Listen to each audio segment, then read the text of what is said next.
Tonight the wind carries a different kind of silence, the hush that comes before a story decides to unfold. Tonight, under a sky the color of old pewter, you will meet a writer who learned how to listen to the cold and keep his heart warm. Here's a small hook to hold in your mind as you settle. Once, on a night so fierce the world seemed to freeze in its tracks, one cowboy rode through a whiteout and returned with a single proof that courage can be soft as well as stubborn. Adieu, if that idea stirs something quiet in you, stay with me. If you like stories shaped for slow nights, please like, subscribe, and leave a comment. Tell me where you're watching from. Maybe you're tuning in from the U.S., where it might be late afternoon or evening. Perhaps you're in Europe, watching in the late evening or night. Canada may find you in the same twilight hour as the U.S., or you could be watching from some other corner of the globe at whatever hour this finds you. Share the time where you are. I love knowing who joins these quiet rides. Before we ride on, prepare yourself. Lower the lights, wrap a warm blanket around your shoulders, make sure your feet are comfortable, and your phone is set to something soft or silent. Take a slow, deliberate breath in through your nose. Feel your chest widen like a full sail. Then let it go, out, soft, empty. Notice the weight of your shoulders dropping. If you have a warm drink beside you, set it safely nearby and let it steam, remind you of small comforts. When you are ready, let the room hold you, and we will step out together. The plains at dusk hold onto daylight like a slow exhale. The horizon, a thin browned edge, trembles where the last sun sank. Beyond it, the world gathers its breath. He rides with the gait of a man who has learned to move as if the land were a living, sleeping thing, respectful, patient. His saddle creaks with the soft complaint of old leather warmed by years of sun and long rides.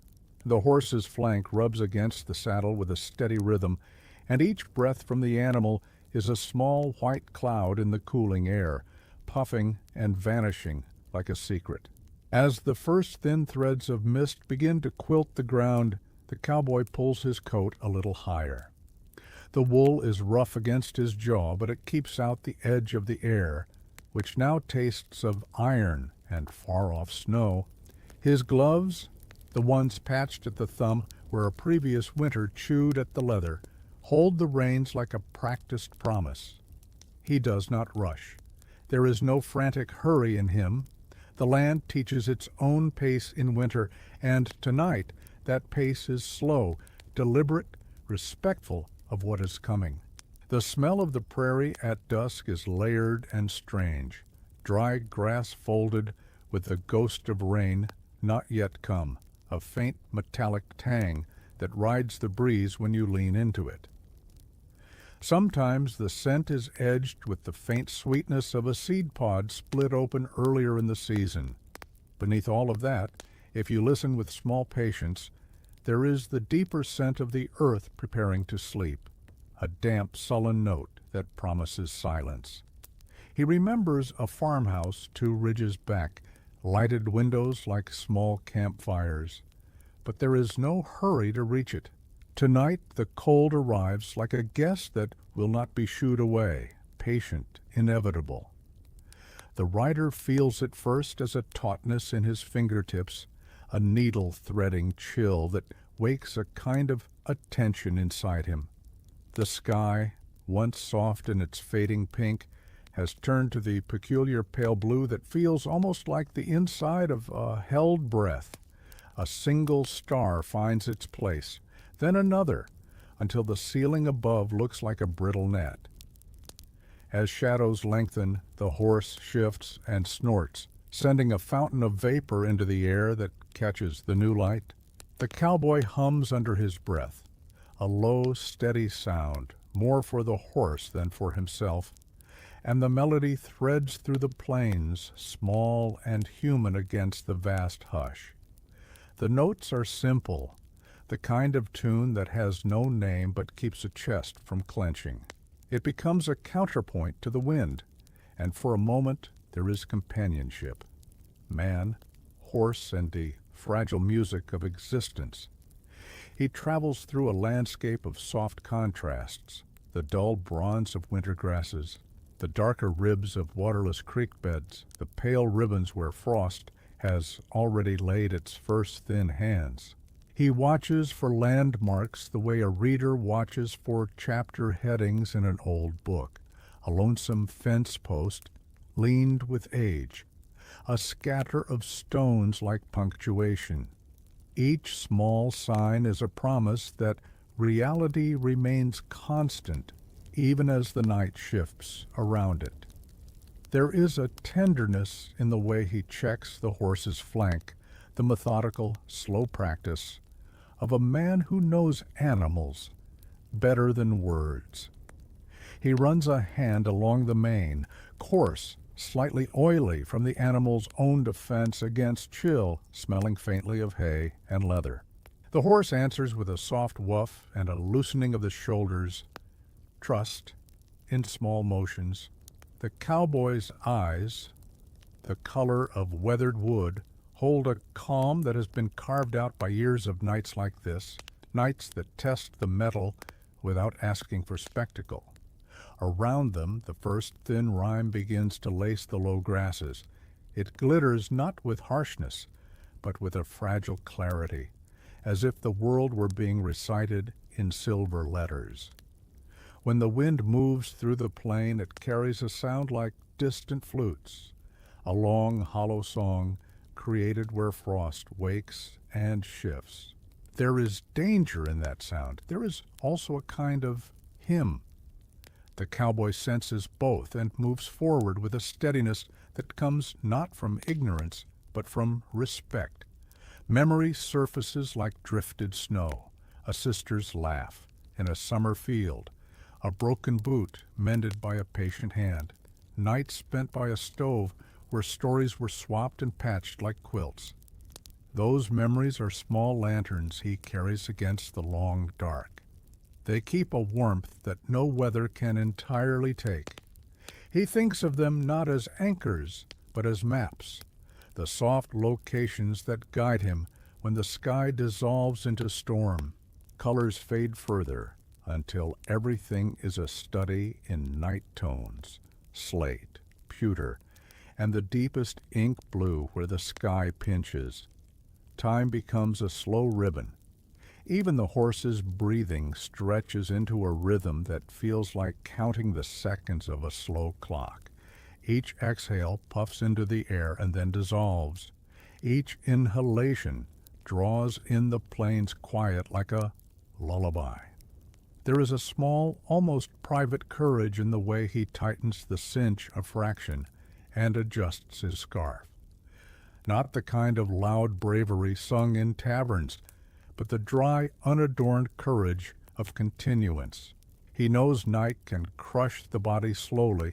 It seeps, it numbs, but he trusts that movement, heat, and care combine to make a small, defensible life.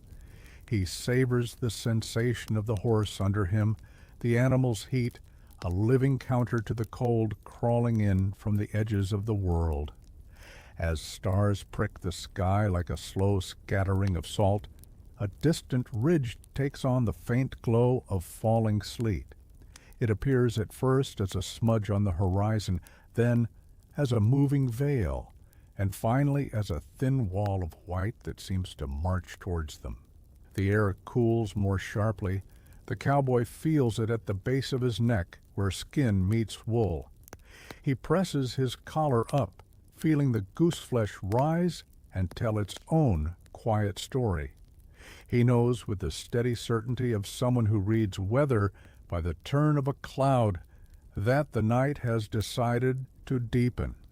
The first flakes are not yet thick enough to be called a storm. They are paper-thin, tentative, as if the sky were testing how the earth will receive its white. They dissolve on his eyelashes like the ghost of a promise, vanishing into the warmth around his lids. And still he rides onward, not out of recklessness, but because the trail ahead is the comfortable answer he has always given to fate. Go. The horse's hooves click like a metronome across frozen ground, each sound counted, deliberate. The plain breathes around them, a living thing settling into sleep. The cowboy hums again, softer now, the tune threading through the falling flakes like a ribbon. Somewhere far off a tree creaks, the sound stretched and patient as old rope. It is a sound that matters in the quiet. It is the world's way of reminding him that everything has weight and consequence. The first section of the night folds into itself like a slow page turn. The rider and his mount become a single silhouette against the uncertain luminescence of the incoming snow. In that silhouette is patience. In that silhouette is the faint, stubborn heat of a life that refuses to stop simply because the heavens have turned cold. Beneath the saddle, the horse's warmth is a small, private furnace. Within his coat, the cowboy carries a stubborn ember of human comfort and memory. Snow begins the way a secret begins, softly, tentatively, as though it is unsure whether the world is ready to hear it. The cowboy feels the first flakes settle against his hat brim, cold little taps like the fingers of a polite guest asking permission to enter. They melt quickly, but they do not vanish without leaving a hint of chill behind, a whisper that the night is about to deepen into something far more formidable. The air thickens. It becomes harder to see the horizon, as if the land is slowly being erased and repainted in shades of white. The prairie, so open just moments ago, draws in close, creating a world with smaller edges and gentler angles. The sky loses its color entirely.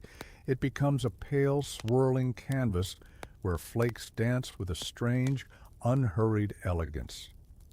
They drift sideways, caught in the first low breaths of wind, each flake turning in the air like a small wandering star. The cowboy loosens his grip on the reins, giving his horse more freedom to navigate the shifting terrain. The animal knows these lands better than any map.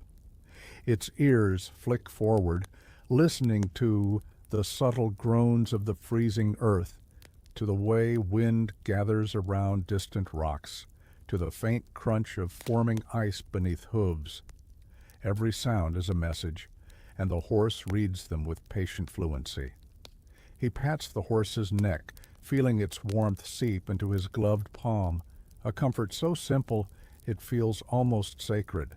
The cold tries to creep through the seams of his coat, pressing fingers of frost against his ribs, but the rider shifts, keeping himself loose, resisting the stiffness that winter so often demands. He breathes in slow, steady draws, watching each exhale bloom into a cloud before thinning into nothing. Even his breath seems reluctant to leave him, clinging for a moment as though it, too, seeks warmth.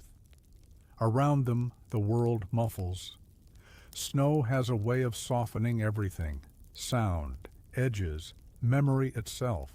The cowboy hears the distant groan of the wind as it gathers itself into something stronger. But for now, it is only thinking about becoming a storm. There is peace here still in this early hush, the kind of peace that comes before a test. He leans into it, letting the quiet settle across his shoulders like another blanket. The land transforms under the drifting veil. Grasses bow under the new weight of frost, bending in slow, graceful arcs. Small shrubs collect clumps of snow along their branches, turning into pale sculptures. Even the distant fence posts appear softened, hunched like tired old men gathering warmth into their coats. The world is the same, and yet it is remade. He remembers the tales old ranch hands told by firelight, nights when the cold swallowed everything it touched, when men lost their way within a dozen paces of their own porch. Storms so heavy they turned the whole sky white and made the world shrink to the size of a lantern's glow. Those stories once sounded exaggerated, stretched by memory or whiskey, but now, with the air thickening, he knows better. Winter has always been the most honest storyteller on the plains. It never tells lies. It simply tells the hard truth slowly. The cowboy reaches for his scarf, tugging it higher to cover his mouth and nose. The wool scratches slightly, but the warmth is welcome. His hat is pulled low, brim catching flakes that collect before sliding off. The gentle hiss of falling snow becomes a steady rhythm, a soft percussion that plays against his ears. It sounds almost musical, a quiet, shimmering lullaby woven by the weather itself. As the white curtain thickens, he notices how distant the world feels. Landmarks blur, distances shift. A boulder he thought was far away appears suddenly close. A dip in the ground looks flat until the horse's hoof touches it, revealing the slope. His senses must become sharper now, not frantic, just attentive in the way a man becomes when the world demands respect. The horse slows slightly, lowering its head as it pushes into the growing snowfall. The cowboy bends forward, placing a steadying hand on its mane. The strands are cold and damp beneath his glove, carrying the faint smell of earth and sweat, reminders of long hours spent working the land. He whispers encouragement, not words with meaning, just sounds the horse knows, soft vibrations meant to keep both of them anchored. Wind curls around them in gentle spirals, not yet fierce, but growing bold. It tugs at his coat, lifts loose flakes from the ground, and sends them spinning in small whirlwinds that dance briefly before falling flat again. The cowboy watches one of these tiny swirls rise beside them, a playful ghost of winter, and when it fades, he feels the first subtle shiver of the true storm forming beyond sight. Yet, despite the cold settling deeper into his boots, despite the snow that now clings to his eyelashes like tiny beads of glass, there is calm inside him. He has known hardship before. He has known nights that tested him, winters that bit until he thought he would break. And yet he is here. He breathes steadily, letting the cold sting sharpen his awareness, but not his pace. The world is changing, yes, but he changes with it. In every slow, crunching step, there is quiet defiance. In every drifting flake caught on his sleeve, there is the reminder that even the harshest night carries beauty if you look closely enough. He lets that beauty settle into him, lets it become part of the rhythm that guides him forward. And so he rides on, deeper into the thickening veil, into a night that has begun to gather its strength. The snow thickens until the world becomes a soft, shifting blur, a place where shapes lose their edges and distances fold in on themselves. The cowboy narrows his eyes beneath the brim of his hat, watching as the horizon dissolves into a swirling white curtain that moves like breath across glass. Each flake now seems heavier, fuller, as though the sky has decided to pour its entire winter heart onto the plains. The wind begins its slow awakening. At first it is only a wandering current brushing against his cheek like a cold hand, testing the warmth of a door it intends to open, but moment by moment it grows bolder. It slips beneath the edges of his coat, rifles through the folds of fabric, and pushes thin streams of frost along the seams. The cowboy tilts his chin down, shielding his face with the collar of his coat, the wool scratchy but familiar, like an old friend insisting on offering comfort in its own rough way. His horse senses the shift as well. Its ears swivel backward, then forward again. It snorts, a plume of warm vapor bursting into the air and scattering under the wind's curious touch. The cowboy leans forward and smooths the horse's neck, feeling the tension beneath the damp mane.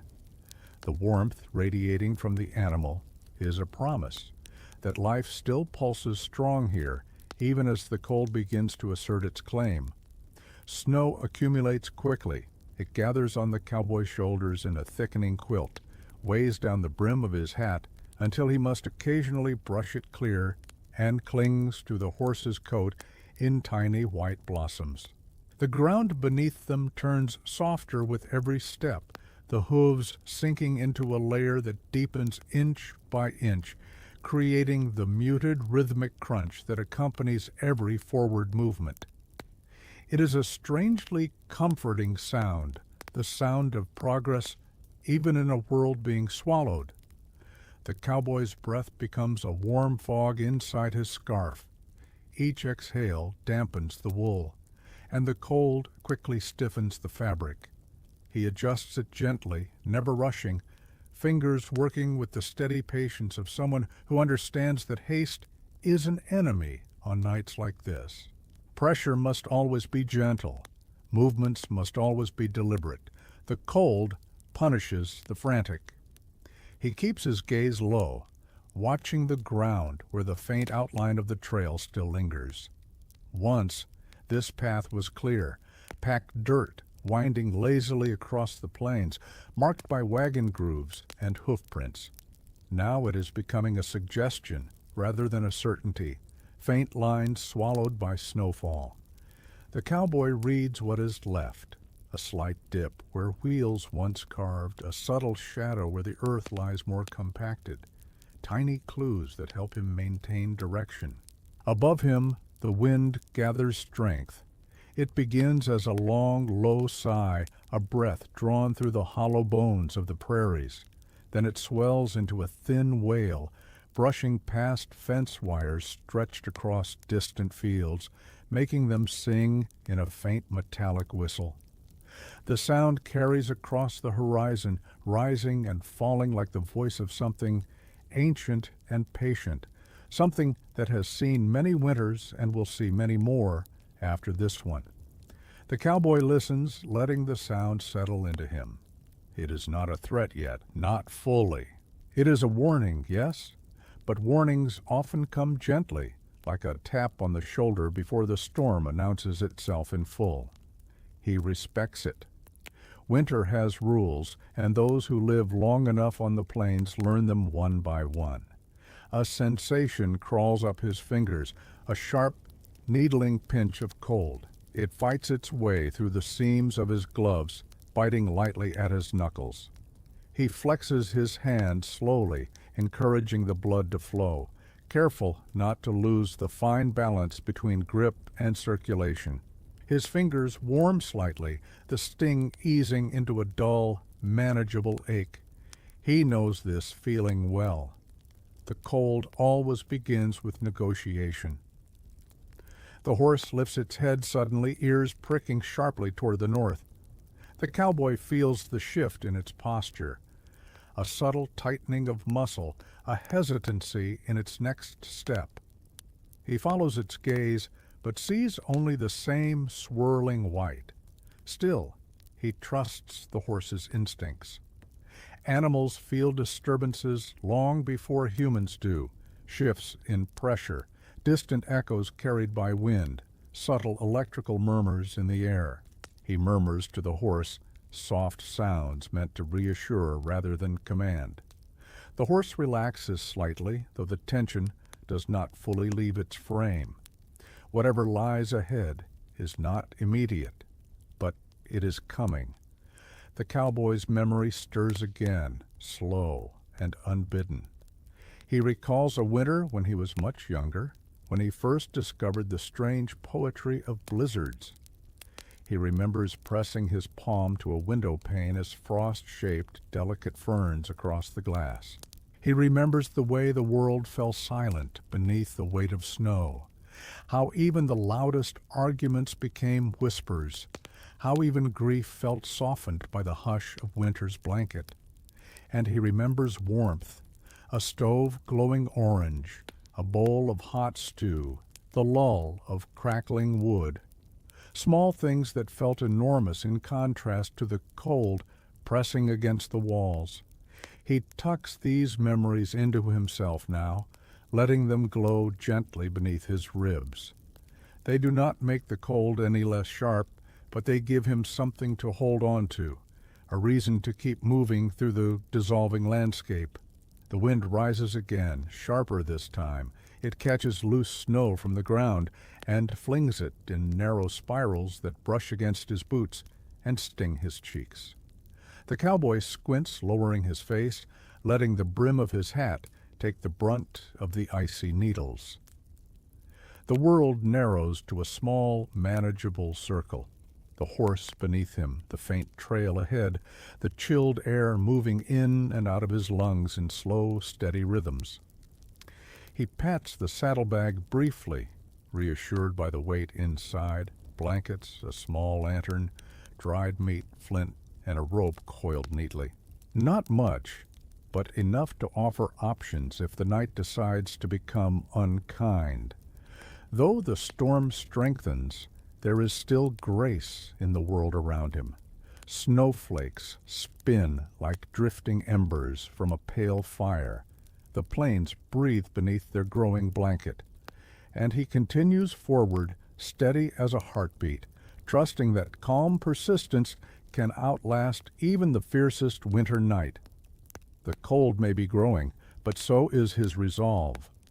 The night settles deeper, as though the sky is folding layer upon layer of cold over the earth, tucking it in with an unyielding white blanket. The snow is no longer gentle. It falls with purpose now, thick, steady, determined, a silent army of flakes marching downward, filling every hollow, smoothing every edge, erasing the plains inch by whispering inch. The cowboy feels the shift the same way one feels a sudden drop in temperature inside the bones. A quiet, inward tightening, a call to brace himself without rushing. The wind grows more confident, more insistent. It sweeps in from the north with a long, icy inhale, then exhales across the land with a chill that cuts clean and deep. It gathers momentum as it travels, tugging at the cowboy's coat, snapping its fingers against the horse's mane, and carrying strands of snow sideways like trailing white ribbons. Every gust seems to want to test him, to see if he will bend or break. He bends, but only just. The horse moves with caution now, lowering its head to shield its eyes as drifting snow swirls into miniature storms at ground level. It places each hoof with the thoughtful precision of an animal that understands the hidden dangers beneath the surface. Crusted ice that can crack unexpectedly, buried hollows, deceptive drifts. The cowboy lets the horse lead, trusting its instincts more than the fading visibility. The air feels different too, heavier, colder in a way that doesn't simply bite but lingers, sinking its teeth gently into everything it touches. When he inhales, the cold slides down his throat like a thin sheet of ice, crisp and startling. When he exhales, his breath blooms into thick, ghostly clouds that drift backward and dissipate in the swirling air. Snow has begun to gather on his eyelashes again, this time clinging stubbornly. He blinks slowly, letting the warmth of his eyelids melt the flakes before they can freeze. The brim of his hat droops slightly under the growing weight of accumulated snow. He brushes it off with a slow, deliberate sweep of his gloved hand, feeling the flakes tumble away and disappear into the white abyss beneath him. Everything around him seems to shift in a dreamlike haze. Shapes appear only to vanish moments later. A distant stand of trees, dark and ghostly, glides into view through the storm, then dissolves behind a veil of drifting white. Fence posts emerge like forgotten sentinels, lean and frosted before being swallowed again by the storm's thick breath. The world is both vast and claustrophobically small, a paradox only heavy snowfall can create. The cowboy adjusts his posture, sinking deeper into the saddle to shield his torso from the strengthening wind. The layers under his coat hold his body heat close, but the cold still probes carefully, searching for weaknesses. It finds the gaps at his cuffs, the seam near his collarbone, the spot beneath his hat where his ears feel like fragile leaves. He tucks his scarf higher, pressing it against the lower half of his face, until all that remains exposed is a narrow band of chilled skin beneath his eyes. A flicker of movement catches his attention, the horse's ears twitching sharply to the left. The animal halts, breathing heavily through its nostrils, sending white plumes into the storm. The cowboy stills himself, listening. It is difficult to hear anything beyond the hiss of snow and the rising howl of wind, but after a moment a new sound emerges, a distant crack, faint but unmistakable, a tree branch snapping in the cold, or perhaps ice shifting under strain. The plains are speaking again, but the language has changed. The cowboy waits, letting the moment stretch like a taut piece of rope. The horse shifts nervously, hooves sinking deeper into the accumulating snow. He rests a calming hand on its neck, feeling the tremor of tension beneath the skin. His touch is steady, a reminder that they are not alone, not truly. They are two warm bodies moving through a world temporarily claimed by ice, and that warmth matters. When the sound does not repeat, the cowboy urges the horse onward, keeping the pace slow. The snow is up to the animal's fetlocks now, thick and soft, and each step requires more effort. He feels the horse's muscles working through the saddle, a powerful, reliable rhythm that gives him more comfort than any fire could at this moment. As they move, the cowboy's thoughts drift, carried on the wind like wayward sparks. He recalls stories told by old-timers who had survived nights just like this, nights when cold seemed to come alive, when visibility shrank to a few feet, when men found themselves riding by feel more than sight. They spoke of it with a certain reverence, as if the storm itself had a will, a personality, a way of deciding who passed its test. He wonders now if he is riding through one of those nights, the kind that becomes its own legend. A memory surfaces, his father's voice, deep and steady, telling him long ago, "Son, winter don't aim to kill you, but it don't aim to help you neither. It just is. What you do with it, that's the difference." Those words settle over him like a second scarf, woolen and reassuring. The wind keens suddenly, a sharp rising whistle that pierces the night like a distant cry. Snow whirls upward in sudden spirals, catching the light of the fading sky, transforming into a fleeting dance of white shadows. The cowboy feels the storm gathering strength, not fully unleashed yet, but building, preparing to test him. Through it all, he keeps breathing slowly, keeps moving forward, keeps trusting the steady warmth of the horse beneath him. He knows the night is about to deepen further, but he also knows that he has not yet reached the hardest part of this journey. That part still waits somewhere ahead, wrapped in white. The night thickens until it feels almost tangible, as though the air itself has weight, pressing gently yet insistently against the cowboy's chest, shoulders, and back. Snow is no longer falling in flakes, but in sheets, drifting sideways in long silver strands that shimmer briefly before vanishing into the dark. Each gust of wind carries the storm's intent a little more clearly, sharpening the chill and narrowing the world into a small, shifting pocket of visibility. The cowboy draws a deeper breath, the cold slicing across his lungs like a thin blade of winter steel. The inside of his scarf is damp now, stiffening as frost claims the moisture from his breath. He adjusts it with careful, gloved fingers, not pulling too hard, not rushing, just enough to give himself room to breathe again. Every movement in this cold demands mindfulness. Even small errors can steal warmth. His horse trudges on, snow clinging to its legs in heavy clumps that thicken with each step. The animal's breaths come harder now, fog bursting outward in forceful gusts that are quickly shredded by the wind. The cowboy leans forward, letting his weight shift with the horse's movements, keeping them balanced as the snow deepens. He pats the animal's flank, whispering softly into the storm, his voice carried away almost as soon as it leaves his mouth. The plains have become a shapeless world of shifting white.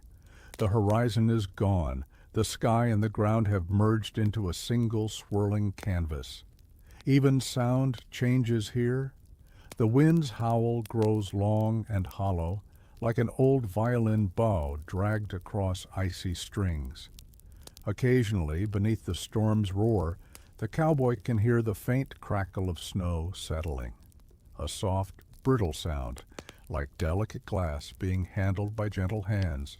He cannot see far, but he can feel the land beneath him, its subtle rises, its soft dips, its layered memory.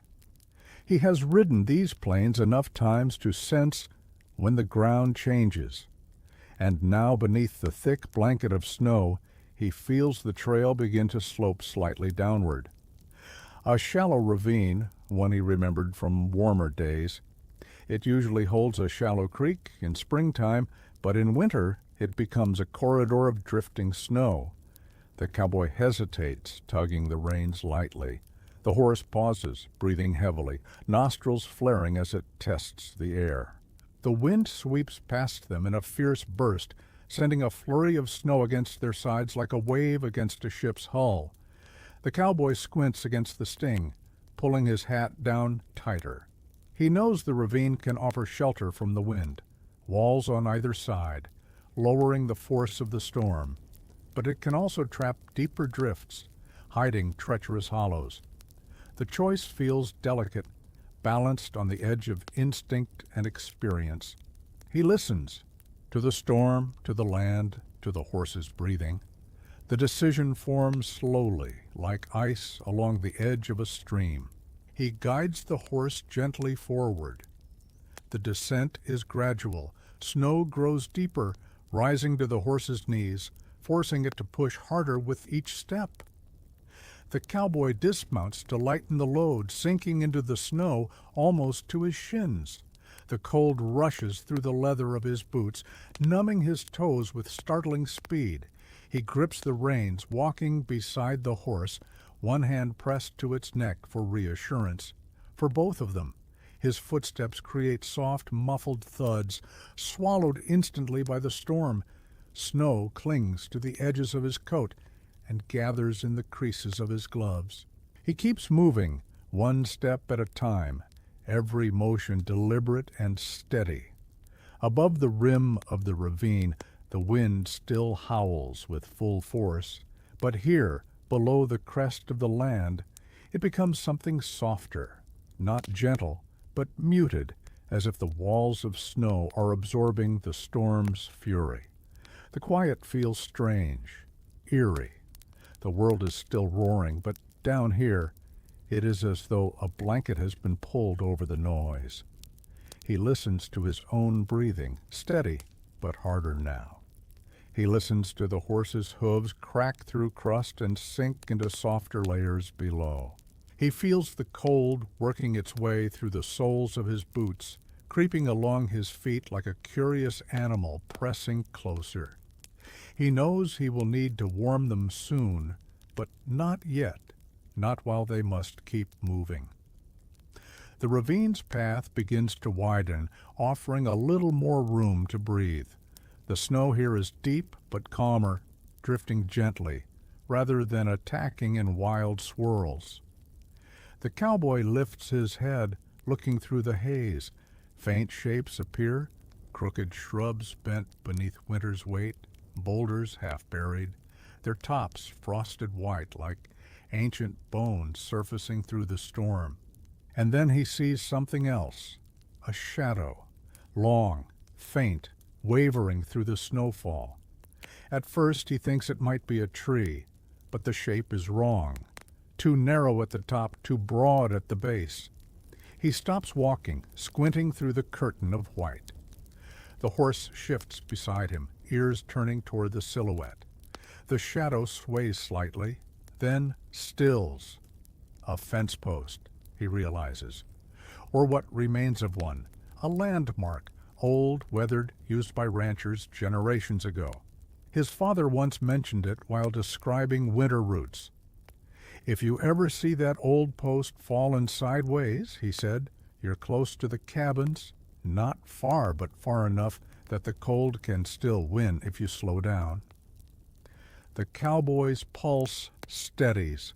Hope arrives quietly, threading warmth through his chest.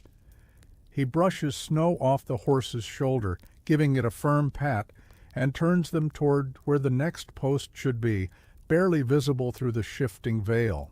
They are not safe, not yet, but they are closer than they were.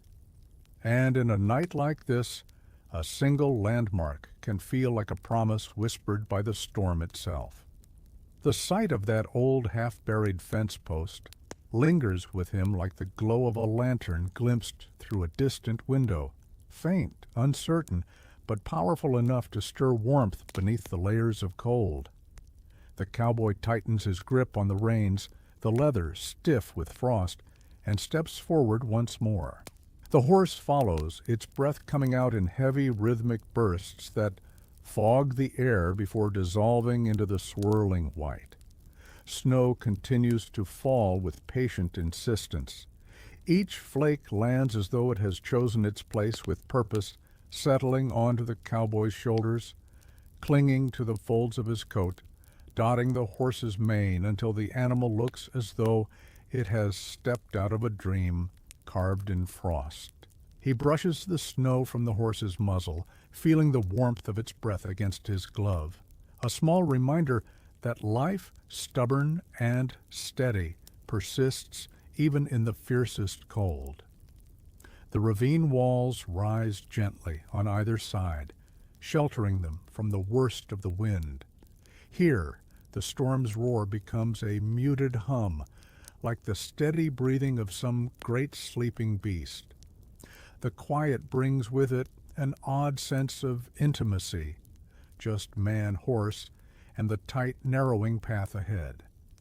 The cowboy lifts his gaze through the haze of falling snow. Somewhere beyond the whiteness lies the second post, its presence implied by memory and old stories rather than by sight. He moves cautiously, guided partly by instinct, partly by the subtle language of the land, the faint slope of the ravine floor, the way the snow settles differently near old boundaries, the soft echo of wind bouncing off hidden shapes. His boots sink deep, each step a slow, weighted press that leaves a momentary imprint before the storm begins to erase it. His legs ache with the effort. Cold tugs at his knees, creeping higher with every step, but he pushes past it. The trick, as his father once taught him, is not to fight the cold's presence, only to deny it progress. The horse trudges beside him, hooves plunging through drifts that rise nearly to its belly. The cowboy murmurs encouragement, soft syllables carried away by the storm before they reach more than a few inches. The sound is not for the wind anyway. It is for the animal. A grounding rhythm, a promise that the long night will not break their shared resolve. Ahead the snow thickens even more, swirling in tightening spirals as though The storm has chosen this narrow corridor to gather itself. Visibility drops to a few yards. Everything beyond that becomes a blur of shifting white. Then, through the drifting veil, a shape emerges. At first it seems like just another twist in the landscape, another mound of snow hiding a boulder or a shrub. But as the cowboy draws closer, the shape takes more definite form. Tall, leaning slightly, crowned with a cap of heavy frost. The second fence post. Relief washes through him, not sudden or bright, but warm and deep, settling into his ribs like a small hearth fire. He steps closer, brushing snow from the old wood with the back of his glove. The post is weathered, cracked from years of harsh seasons, but still standing. A testament, perhaps, that endurance isn't about strength alone, but about the quiet decision to remain upright. He looks around, searching. The third post should be somewhere ahead, faint, fallen, maybe broken, marking the path that leads toward the cabins his father had spoken of. A small cluster of old lined shacks once used by ranch hands during long winters. They were simple, drafty structures, but with walls, a roof, and a stove, enough to keep a man alive through a night far kinder than this one. The cowboy mounts again, sensing the horse prefers the weight on its back rather than the leading strain through deep snow. He swings into the saddle slowly, mindful of the animal's fatigue, and steadies himself. From this height he can see a little farther, just enough to catch the faintest suggestion of the third landmark, lying half buried ahead like a fallen rib bone of the earth. He nudges the horse gently. As they press onward, the storm thickens again, as though trying to reclaim the ground it had briefly ceded. Wind pushes against them in sharp, freezing gusts that bite at exposed skin, forcing the cowboy to bow his head. Snow swirls in disorienting patterns, sometimes rising from the ground like ghosts of winter past. The third post grows clearer, inch by inch. It lies at an angle nearly swallowed by snowdrifts, pointing toward a faint darkening on the horizon, a suggestion of structure or shadow or something else altogether. A cabin, perhaps, or maybe just the land playing tricks in the storm's delirious dance. He narrows his eyes, straining to make sense of the shapes shifting in the distance. The storm's breath moves across the plains like a living thing, reshaping and swallowing outlines faster than he can interpret them.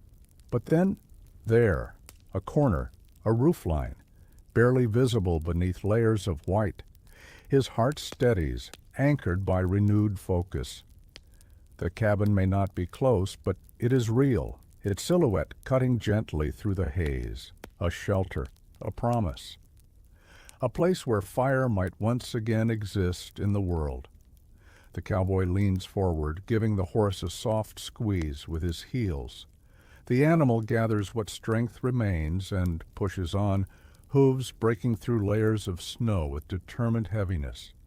They move toward the dark shape like moths toward a single ember in a vast, freezing night.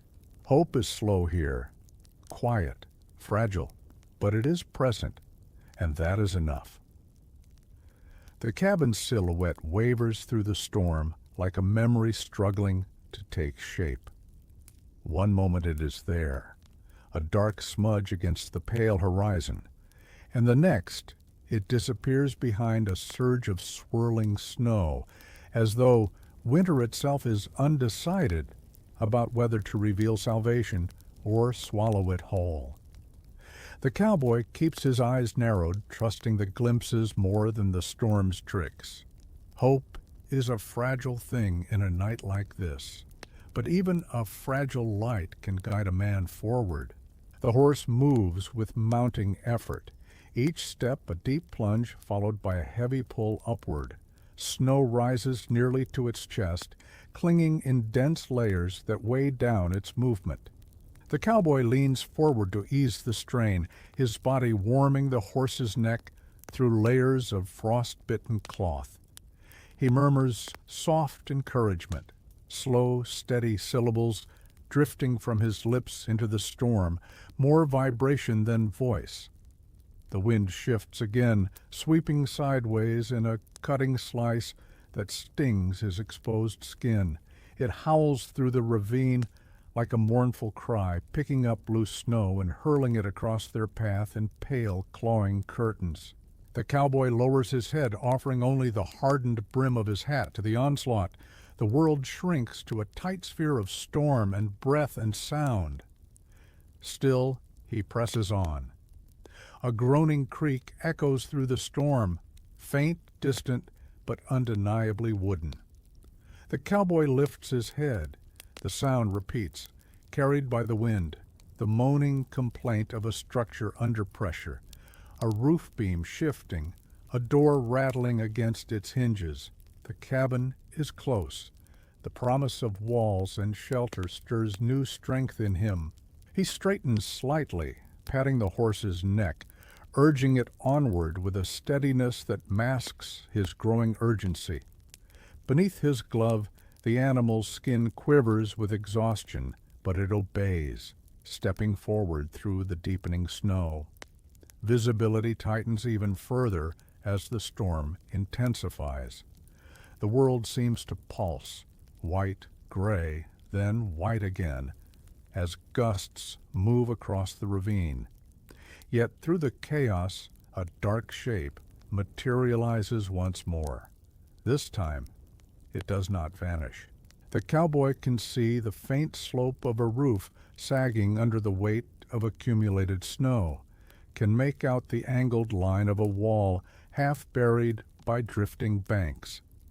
Relief swells inside him, not sudden or loud, but warm and deep like an ember stirred back to life.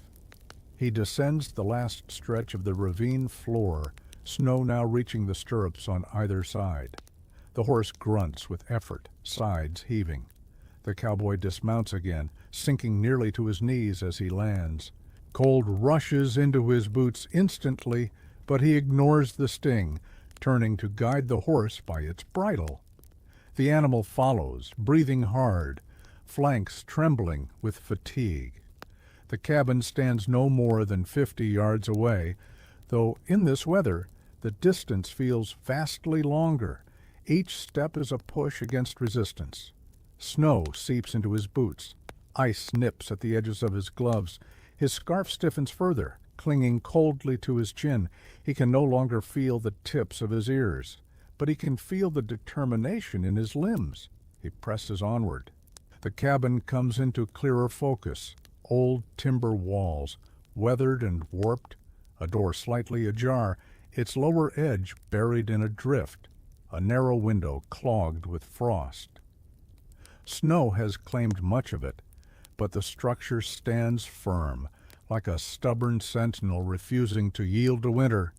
The cowboy's breath grows faster, fogging the air around his face in thick plumes. He reaches the doorway, steps onto the small, uneven platform before it, and pushes the door open with his shoulder. It groans loudly, protesting the cold that has swollen its wood, but it gives. Blackness greets him, a deep, silent dark that smells faintly of old cedar, cold earth, and long extinguished fires. He leads the horse inside first, knowing the animal needs shelter as urgently as he does. The interior is small, barely large enough for 2 men, let alone a man and a horse, but the horse fits awkwardly near the back wall, where the ceiling rises slightly higher. Its breath steams into the shadows, warming the space by mere degrees. The cowboy closes the door behind them, shutting out the storm's roar. Instantly the world changes. Silence settles over them like a thick blanket.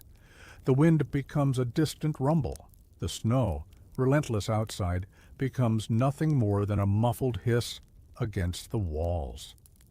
Inside, the darkness feels heavy, but comforting. His eyes adjust slowly.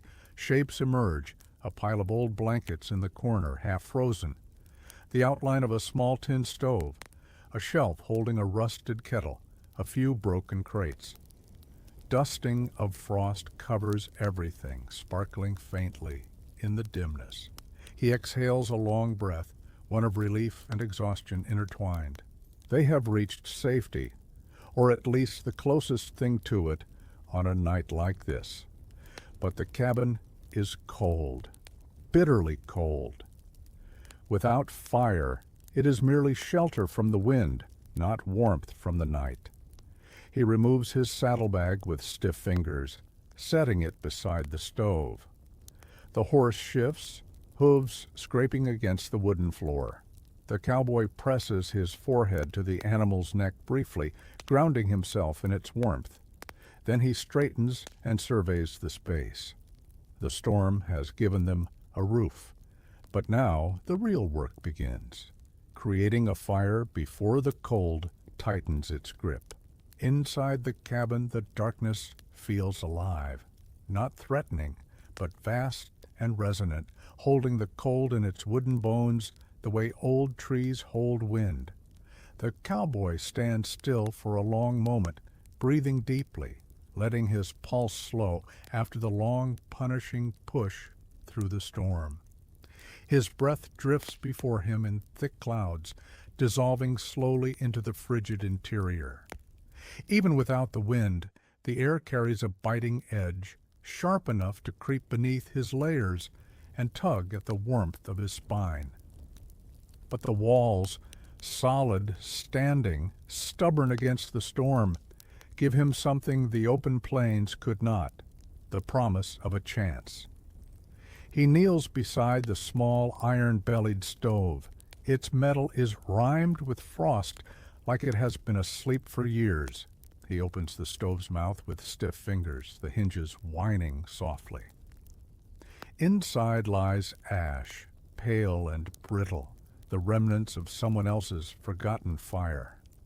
The sight brings him a quiet sense of connection, as though he is not the first soul who sought refuge here and will not be the last. He reaches into his saddlebag and retrieves his flint and steel. The metal feels painfully cold against his gloves, threatening to rob what little warmth remains in his fingertips. He examines the surrounding space, searching for something dry enough to catch a spark. Most of the wood inside the cabin, broken crates, a few scattered scraps, sections of the shelf, is coated with frost or dampness. But the rafters above, there's hope. He stands with a soft groan of tired muscles and reaches up, brushing his hand along the roof beams. They are cold, yes, but dry, sheltered from the storm's intrusion. He tests a piece of splintered wood that juts from the end of one beam. With careful pressure, he works it loose, listening to the tiny fibrous crackle as it separates.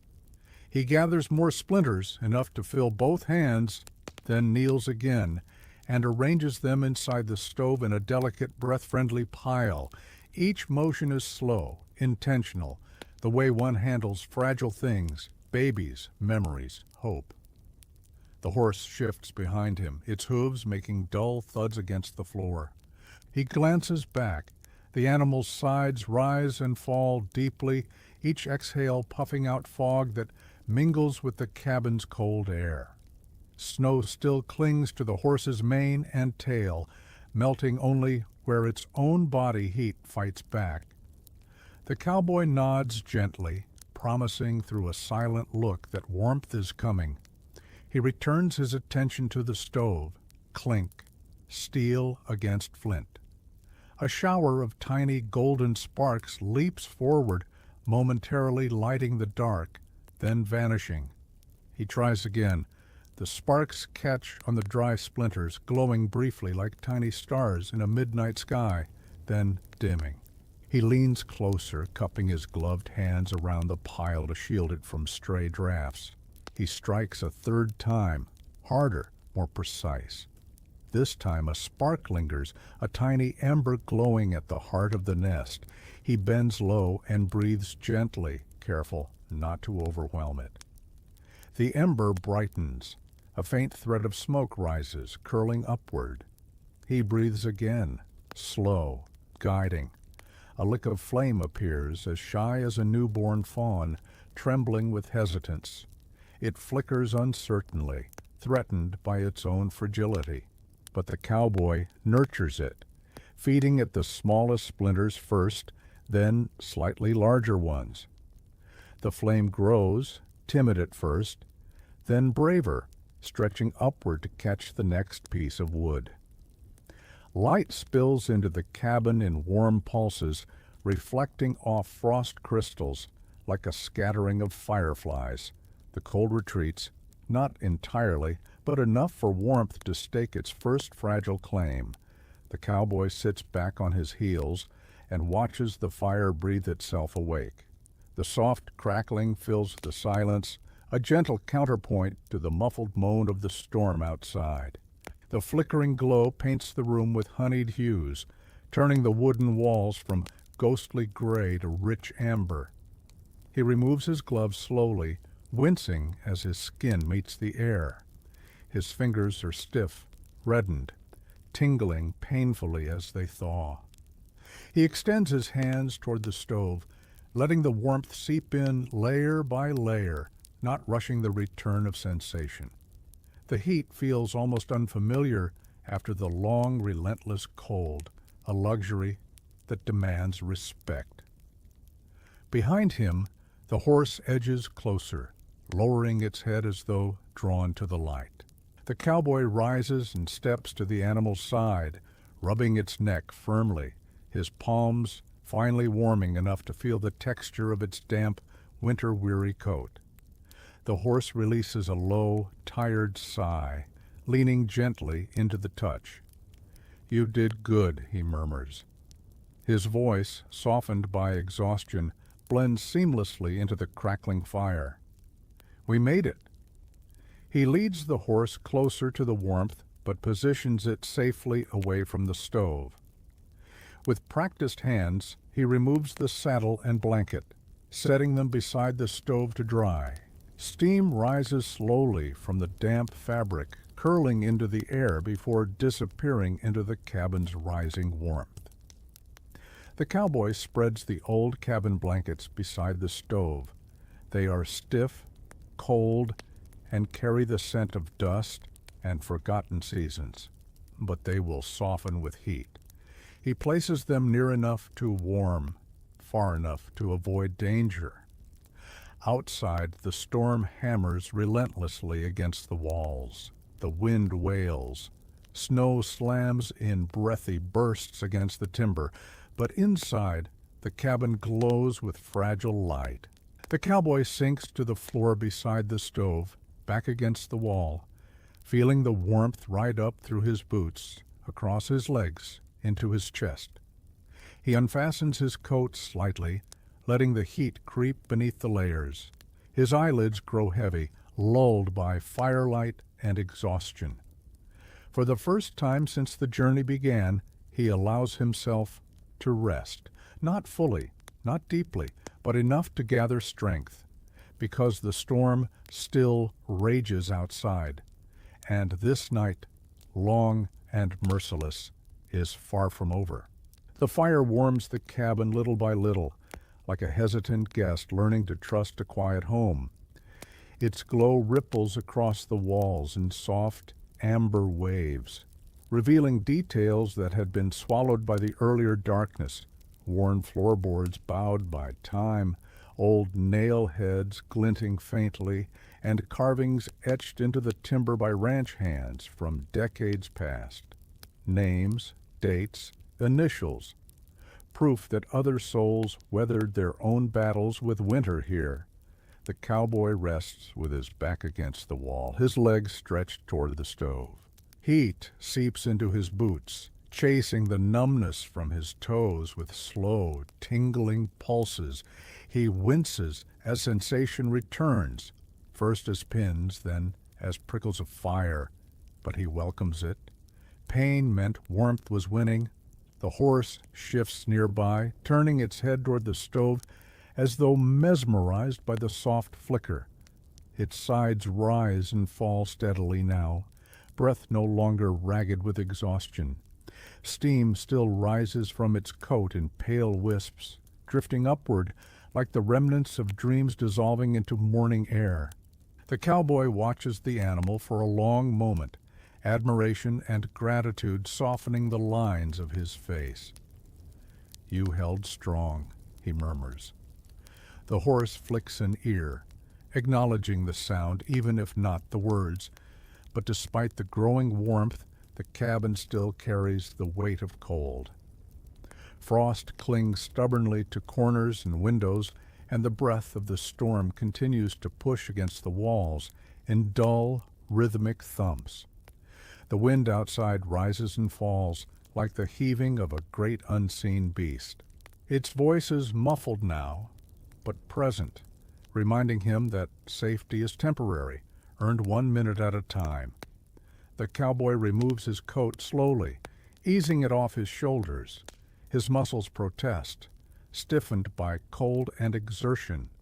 Beneath the coat, his shirt is damp, clinging to him with a cold grip.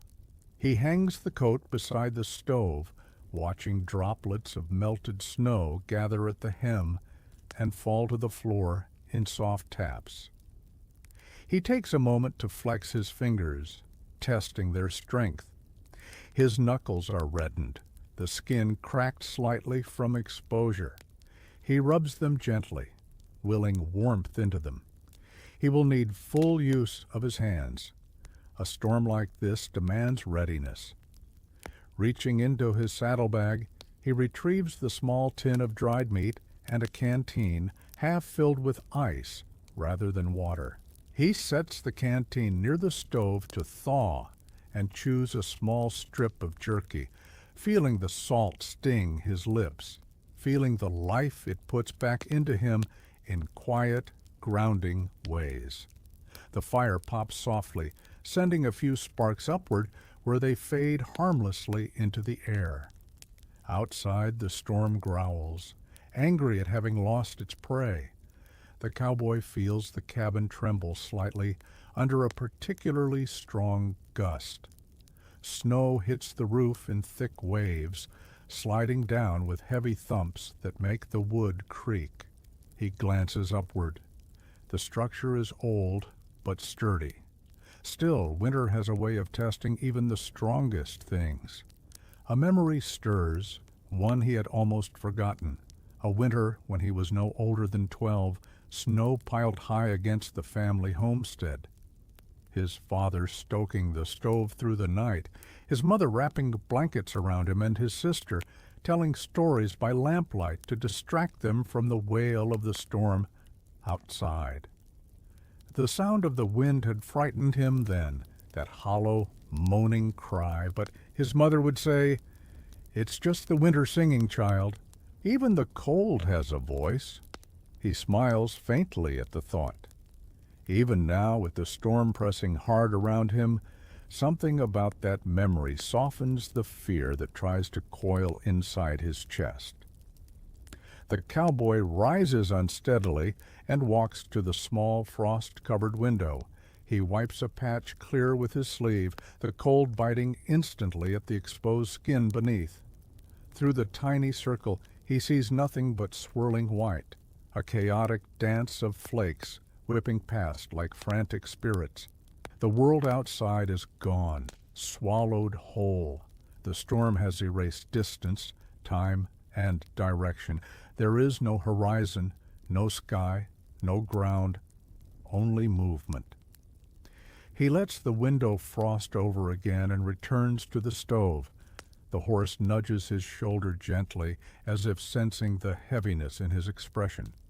He rests his hand against its muzzle, grounding himself in the simple warmth of shared existence. "We just need to make it till morning," he whispers. "That's all." But night still stretches ahead of them like a long, quiet road. Hours upon hours of darkness and cold waiting beyond the thin wooden walls. He adds more wood to the fire, watching as the flames rise with a brighter hum, casting wider light across the cabin. Shadows climb the walls in soft waves. The warmth deepens, sinking into his bones, dulled only by exhaustion. He knows he must stay awake, at least long enough to ensure the fire burns steadily. Sleep in cold this deep can be dangerous if it comes too quickly, if it comes too easily. But he also knows his body is weakening, drained by the journey, worn thin by the unforgiving freeze. So he sits close to the stove, letting the warmth wrap around him like a blanket, and listens to the fire, to the rhythm of the horses' breaths, to the shifting timbers of the cabin, each sound anchoring him to the living present. Outside, the storm rages. Inside, a fragile calm settles, and somewhere deep within him, an ember of strength glows, the quiet, steadfast promise that he is not done fighting this night. The hours pass slowly, like thick molasses sliding through the dark. The fire hums a steady, comforting rhythm, no longer a timid flame, but a small, confident hearth pushing back the cold with determined warmth. The cowboy sits near it, legs stretched out, boots steaming lightly as they dry. His coat now hangs limply beside the stove, no longer stiff with frost, but pliable, as it slowly regains the memory of warmth. A deep fatigue settles into his bones, not the biting exhaustion of the storm, but a heavy, slow-tugging weariness that comes after danger has loosened its grip.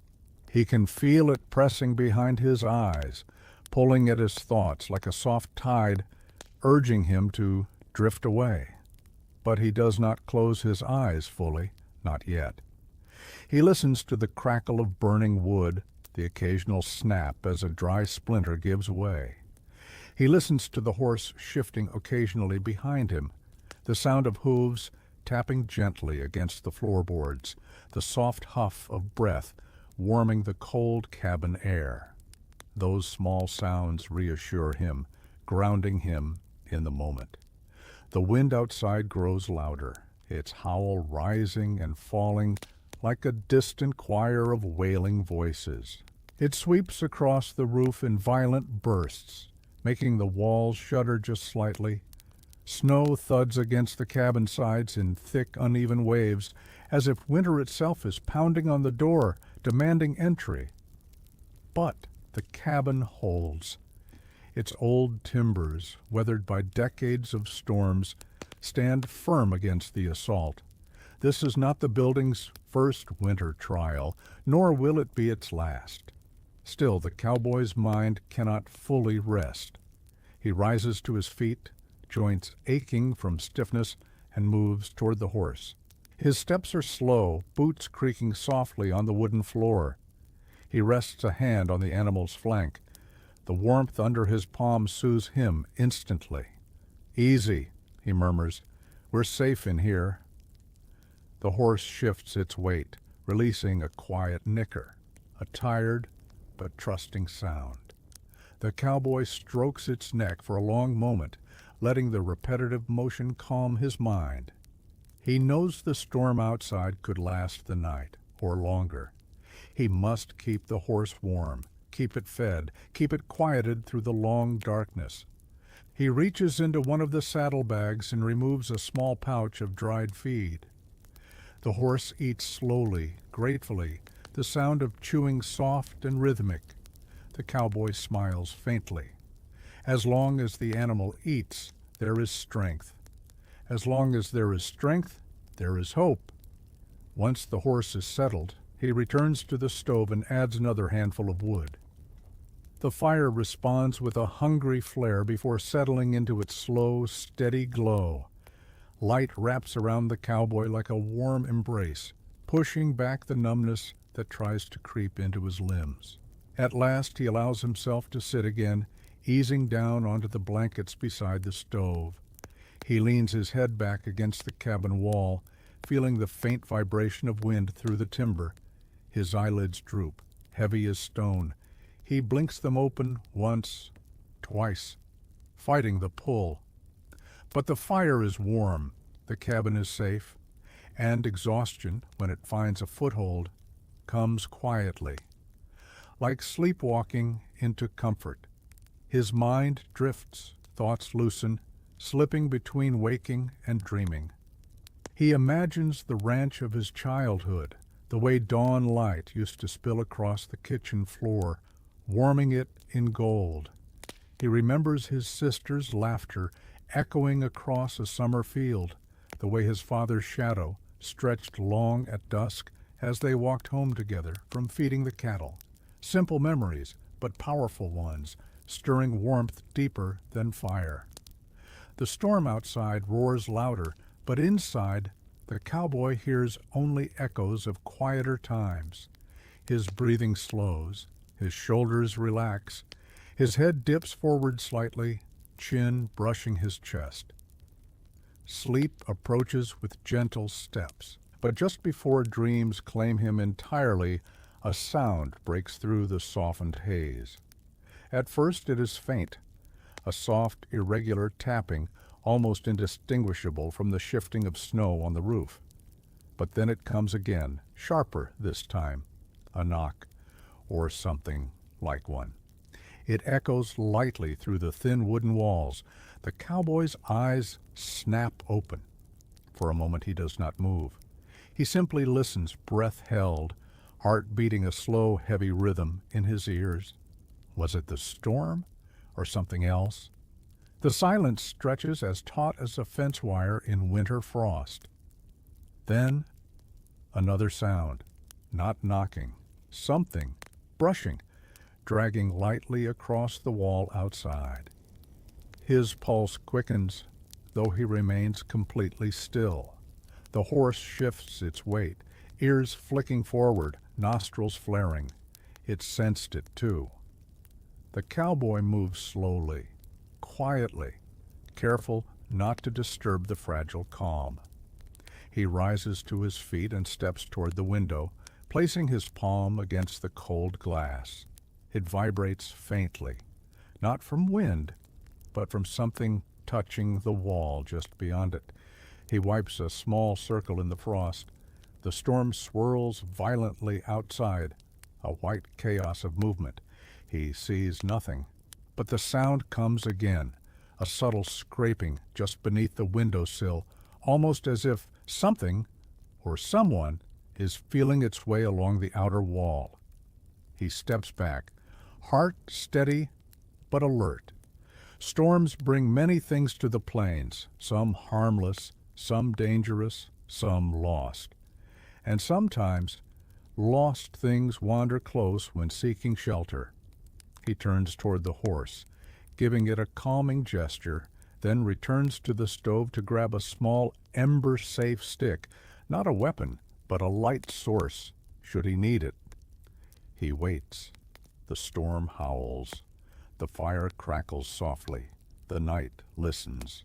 And the cowboy stands in the glow of the flame, steady and calm, prepared for whatever seeks refuge or threatens it in the frozen dark.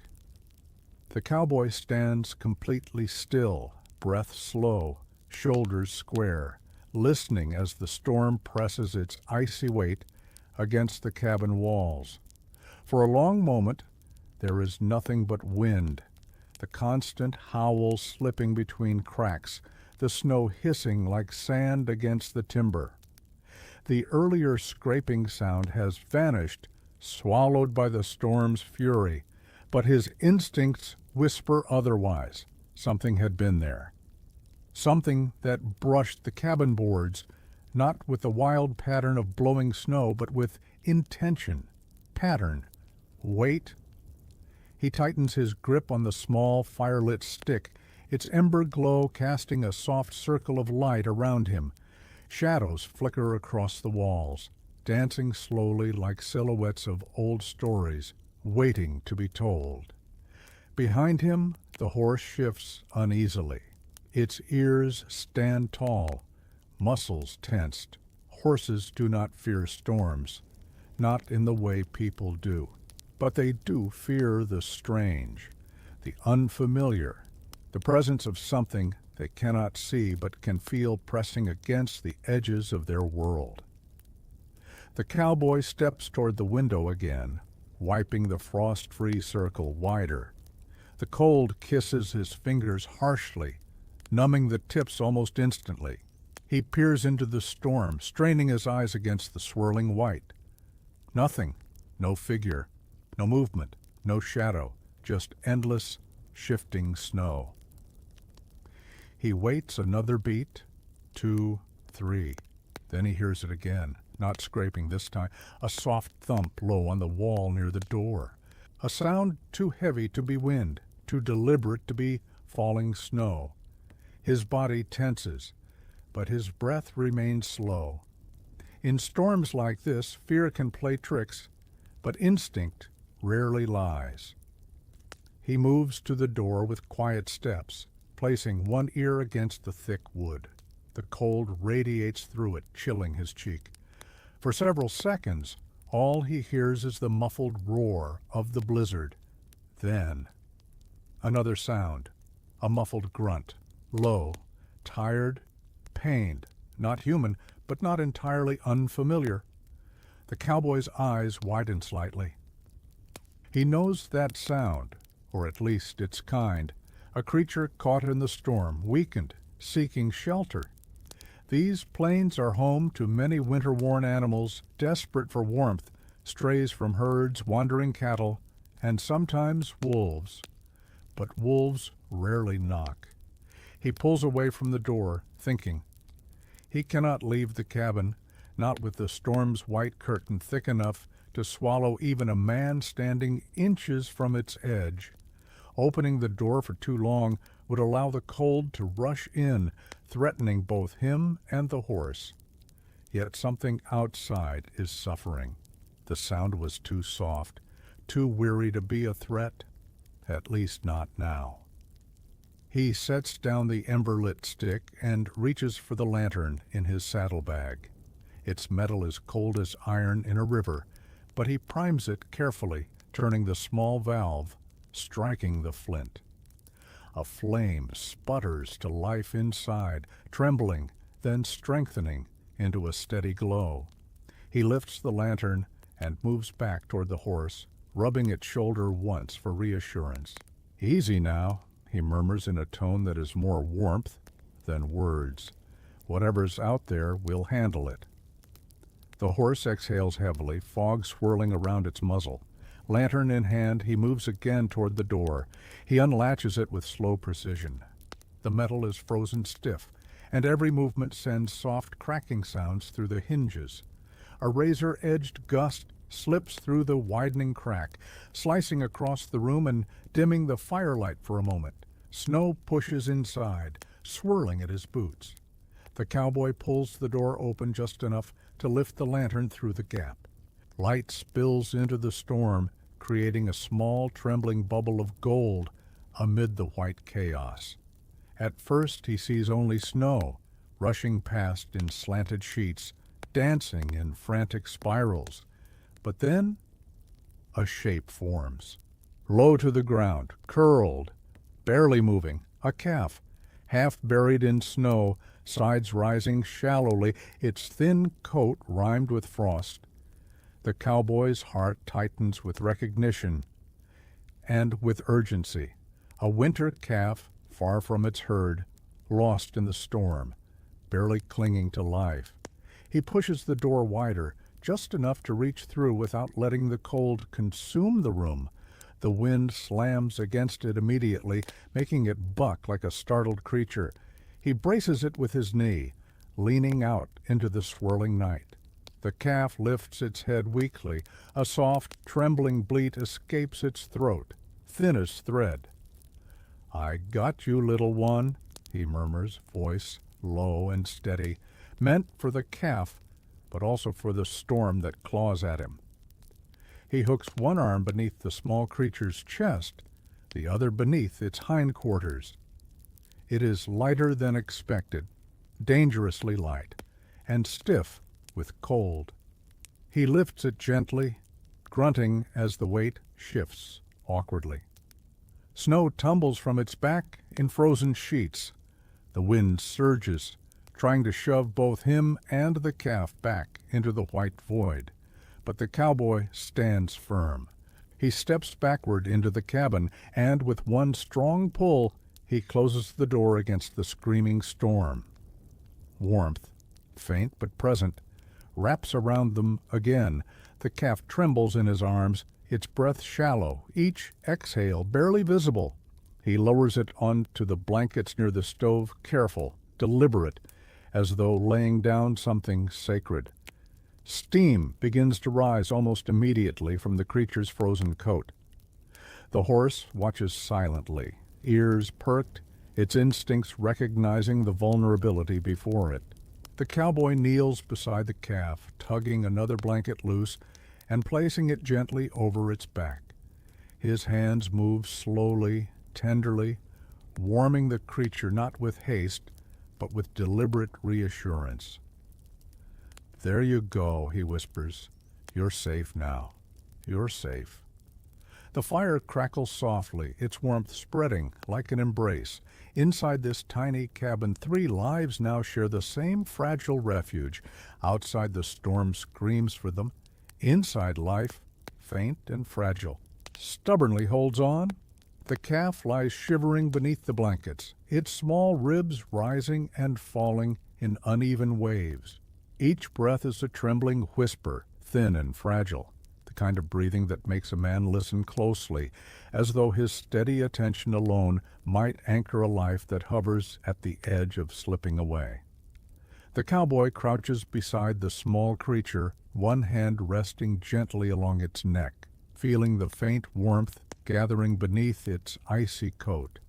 The fire crackles softly, filling the cabin with a steady glow that creeps across the floorboards in slow, golden ripples. The warmth radiates outward, subtle at first, then with growing certainty as the stove heats the air. The cabin no longer feels like a frozen tomb. It feels like a refuge beginning to remember itself. A place that once housed weary hands and worried hearts through storms long forgotten. The cowboy removes his hat, steam rising faintly from his damp hair. He brushes a gloved thumb along the calf's cheek, careful and calm.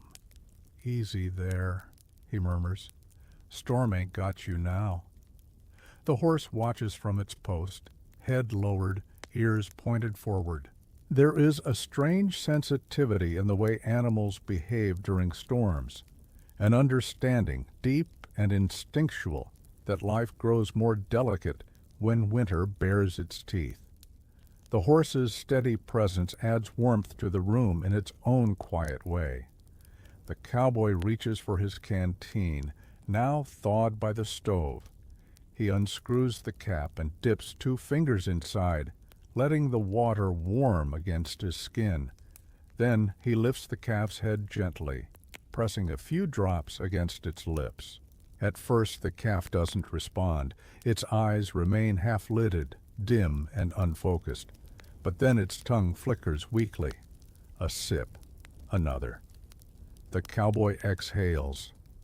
A long, quiet release of worry he hadn't realized he'd been holding so tightly. That's it. Just a little now.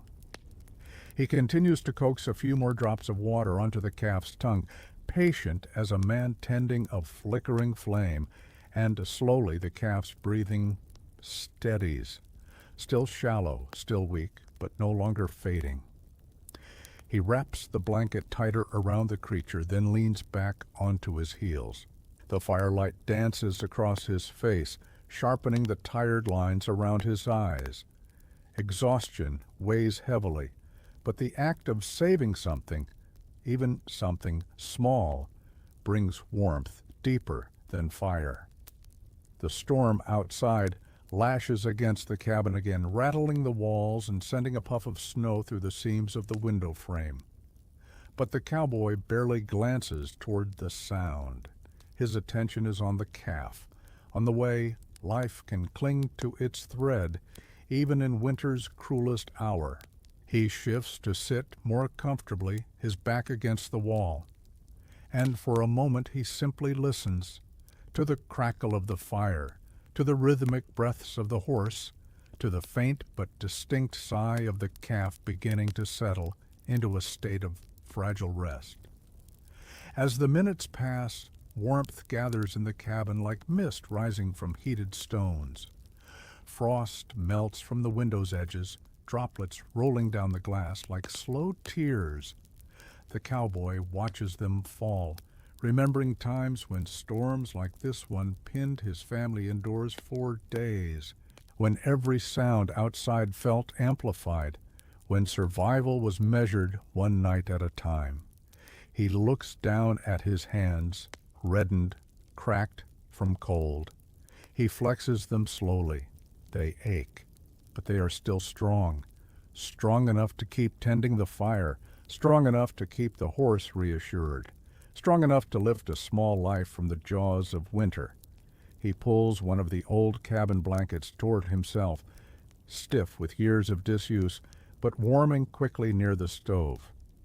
Draping it loosely around his shoulders, he leans forward and stirs the fire, coaxing the flames into another steady rise. Sparks float upward, glowing briefly like tiny suns before disappearing. The cowboy glances at the calf again. Its eyes are closed now, but its breaths have found a rhythm, slow, light, but steady. He smiles softly. "You'll make it," he whispers. "Storm ain't stronger than you are." He sits back against the wall, drawing his knees slightly toward him, the blanket cocooning warmth around his chest. His eyelids flutter from fatigue, growing heavy again, but he resists the pull. He must tend the fire. He must stay aware. The night is long, and though the cabin shields them, winter still presses close. The horse makes a soft, grumbling sound, not distressed, but weary. The cowboy turns his head, watching the animal for a moment. Its eyes reflect the firelight, warm and steady. He nods in return. "We'll see, morning," he says quietly. It's not a boast, not a challenge, simply a statement of intention. Outside, the storm rages harder, as though trying to test his resolve. The wind roars across the plains, slamming cold fists against the cabin's sturdy beams. Snow builds up against the walls, climbing higher with every relentless gust. The world beyond the cabin is a swirling void, a place where no man or creature could survive unaided. But inside there is fire. Inside there is breath. Inside there is a quiet, stubborn hope shared between three living beings.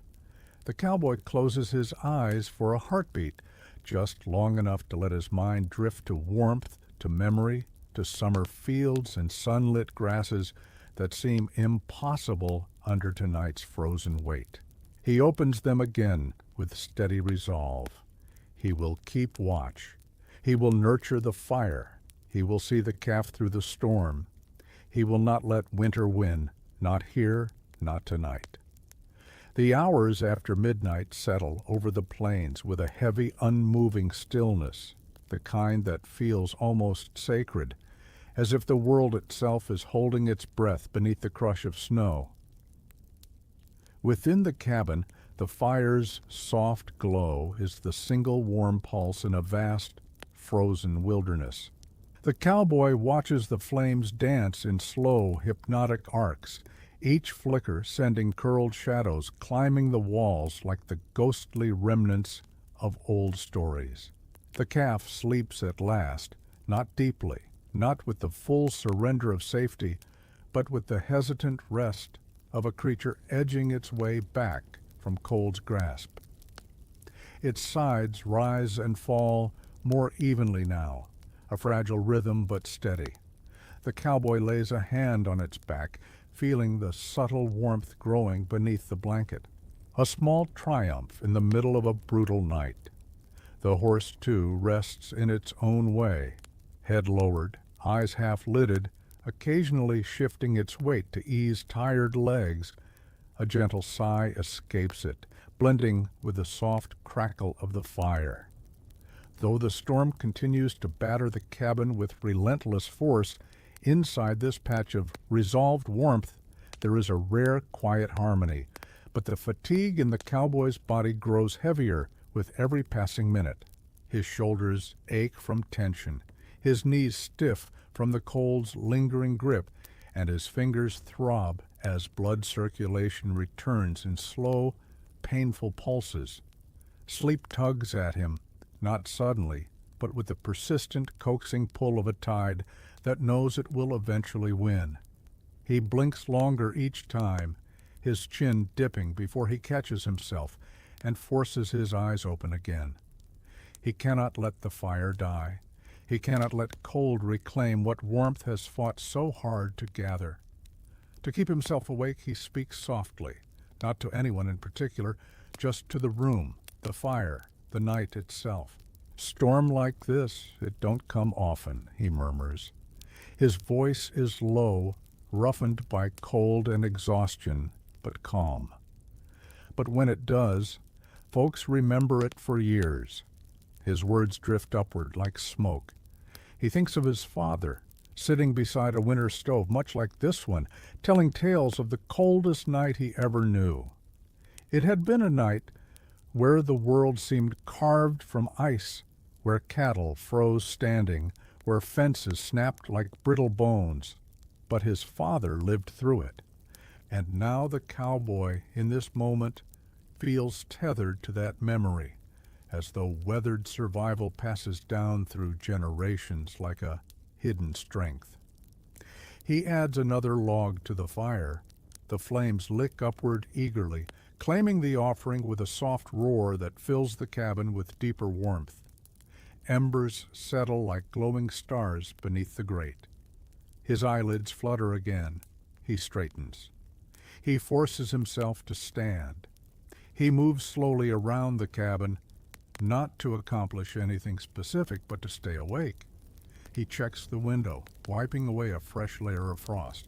Beyond the glass lies only darkness and swirling snow, indistinguishable shapes tumbling through a void. The storm blots out everything, even the sky. It is a complete world of white and wind and deafening silence. He closes his eyes briefly and rests his forehead against the cold window pane. The chill sharpens his senses, jolting him awake. Behind him, the horse shifts again, hooves scraping softly across the floor. He turns and walks to its side, placing a hand against the smooth curve of its jaw. "Easy, partner," he whispers. "I'm still here." The steady rise and fall of the animal's breath comforts him in ways he cannot quite name. A reminder that he is not alone in this long, frozen battle. He checks the calf once more, lifting the blanket slightly to feel the warmth beneath. The small creature stirs, letting out a faint, throaty bleat that is more vibration than voice. He smiles, relieved. "You're a fighter," he says softly.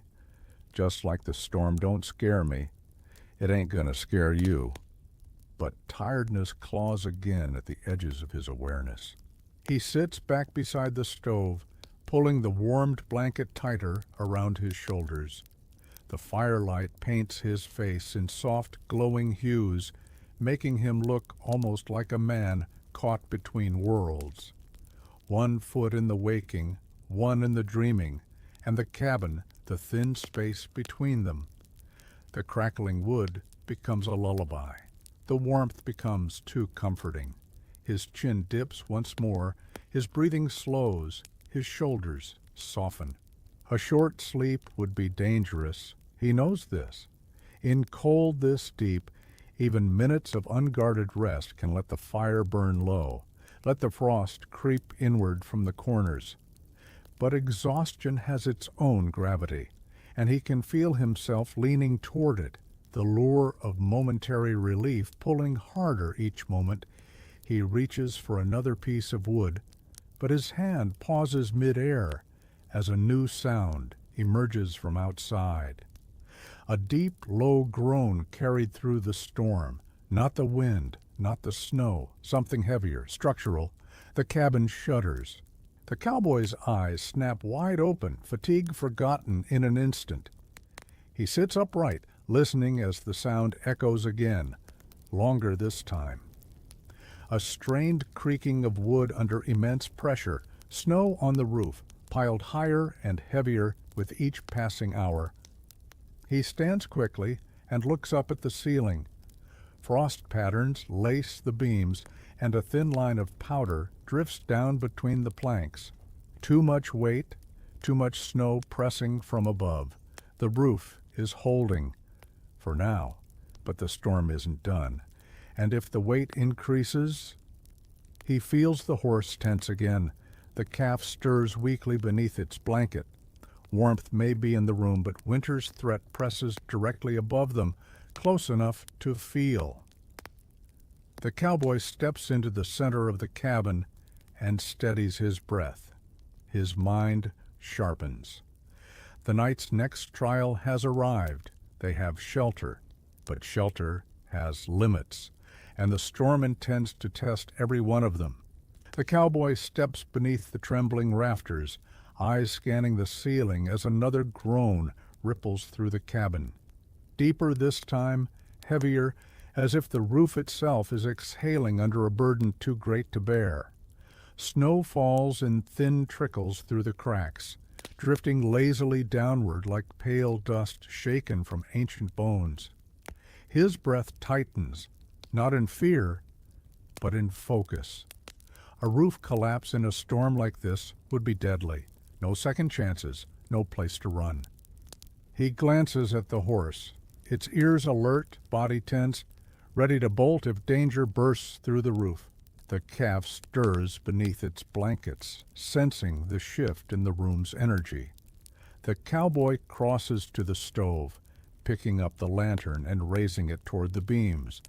The warm glow slides over the wood, revealing long cracks running the length of the central support rafter, old scars, widened tonight by the oppressive weight of the storm's fury.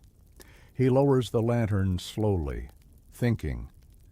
Every instinct in him, sharpened by years of hard winters and harder lessons, tells him the truth plainly. If he does nothing, the roof will fail. Not immediately, maybe, but soon. Too soon. He turns toward the pile of broken crates in the corner, brittle with age, but still wood, still usable. He kneels and tests the boards with his gloved hands. Some crumble at the edges, but others hold. Strong enough to brace a beam, if placed correctly. He nods once, the beginnings of a plan taking shape. The horse lets out a restless snort. The cowboy meets its eyes and speaks softly, his voice steady, reassuring. It's all right now, just a bit of shoring up. Won't let this place fall on us. He moves carefully, gathering usable pieces of wood and carrying them to the center of the room. With each step, the cabin seems to listen. The storm's howl outside, pausing just long enough for the wood to creak overhead, then resuming its furious cry. He positions the first board beneath the main beam, angling it upward so that the top presses against the rafter. Then, with slow, measured breaths, he pushes, using his shoulder, his back, his entire weight, until the board wedges firmly between floor and ceiling. The beam groans again, but this time the sound changes, not cracking, but settling, leaning into the support. One brace isn't enough. He needs more. The cowboy returns to the crates, selecting longer, thicker pieces. His hands, still tender from the cold, ache as he lifts each board, but he ignores the pain. There's purpose in the movement now, a momentum born from necessity. He wedges the second support into place, then the third. Each new brace reduces the sag in the central beam, the rafter lifting microscopically each time, as if waking from a long, strained sleep. But the storm grows angrier, slamming against the cabin in brutal gusts. The sound is deafening, a world reduced to wind, force and endless white. Snow piles higher against the door, against the window, against the very walls, holding them upright. The cowboy steps back as another violent shudder courses through the structure. The horse stomps nervously, breath quickening. The cowboy moves to it immediately, resting a steadying hand on its neck. "Easy, easy now," he whispers, his voice a warm current cutting through the cold. "We're making it stronger. Nothing's coming down." He stands with the horse until it calms, until its breathing evens out, until its trembling ceases. Only then does he return to reinforce the final section of the beam. This last brace is trickier, the angle tight, the wood warped with age. He adjusts it 3, 4 times, testing the leverage, pressing his palm to each rafter until he feels the tension shift in the right way. Finally, it locks. A soft, satisfying thunk, a sound of structure finding balance. He steps back, surveying the work in the lantern's warm glow. The central beam sits straighter now. The ceiling feels steadier, less strained. The groaning diminishes to a low, weary sigh. Relief washes over him, warm as the fire beside the stove. But he knows better than to trust relief too quickly. He listens carefully, and the storm still rages, but the roof holds for now. He checks the braces again, testing each with a gentle shove. Solid, firm, unmoving. He nods to himself. "We'll make it through," he murmurs softly, as though affirming the promise not only to the cabin, but to every life taking refuge inside it. He returns to the stove, adding another log and warming his chilled hands beside the fire. His muscles ache from the effort, a deep fatigue settling beneath his skin. But it is a good ache, a purposeful ache.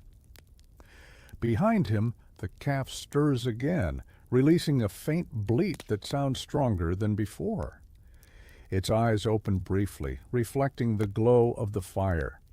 "That's it," the cowboy whispers as he kneels beside it. "Storm's trying, but we're tougher. All of us." The horse shifts closer to the warmth, lowering its head over the cowboy's shoulder in a gesture of quiet companionship. The 3 of them, man, horse, calf, share the small cabin's fragile hearth. 3 warm heartbeats beating back against the cold.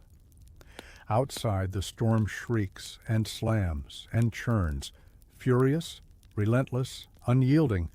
But inside there is fire. Inside there is light. Inside there is endurance, held together by old timbers, improvised braces, and the stubborn will of a cowboy who refuses to give up. The night presses on, long and merciless, but the cabin stands, and so does he. The storm outside deepens into something ancient, a vast, unbroken howl that sweeps over the plains like a living force, stripping the world of sound, color, and shape. The cabin trembles beneath its fury, yet the braces the cowboy set hold firm, their wooden bodies pressed tightly against the beams like loyal sentinels standing watch through the darkest hours. Inside, the air grows warmer with each minute the fire burns. The stove hums softly, the flames licking at the fresh log in steady, measured breaths. The light glows a deep amber now, richer and fuller, painting the cabin's interior in hues of honey and ember orange. Frost retreats from the corners inch by inch, replaced by the faint glisten of melting ice. The cowboy lowers himself to the floor, exhaustion settling over him in slow waves. He leans back against the wall, the blanket wrapped around him warm from the stove's radiance. Every muscle in his body feels stretched, worn, and heavy, but not in a way that frightens him. This is the weariness of work done right, and the weariness of surviving through effort, not chance. His eyes drift toward the calf. The little creature stirs, shifting beneath its blanket with a faint rustle. Its breathing, once shallow and fragile, now moves in deeper waves, steadier and more confident. A small, trembling bleat escapes it, thin but alive, cutting softly through the fire's crackle. The cowboy smiles gently. "There you go, little one. You're coming back." He scoots closer, laying a hand along the calf's side. Warmth meets his palm, real warmth, not the cold, burning kind the storm had left in its wake. Life pulses beneath his touch. Hope, delicate but undeniable, settles in his chest. The horse watches him from its corner, head still lowered, but eyes calm. It flicks an ear at the sound of the storm outside, but no longer trembles. The braces brought stability not just to the cabin, but to the spirits of all within it. Animals understand safety more quickly than people do. Another blast of wind slams into the structure, rattling the door in its frame. Snow seeps through cracks in a fine, glittering mist. The cowboy rises, crosses the room, and pushes a piece of folded canvas against the draft. The cold diminishes. The wind retreats to a muffled roar. For a moment he stands there in the dim light. Hand pressed to the door, listening, he hears the storm. But beneath it, he hears something else. The gentle, fragile symphony of survival around him.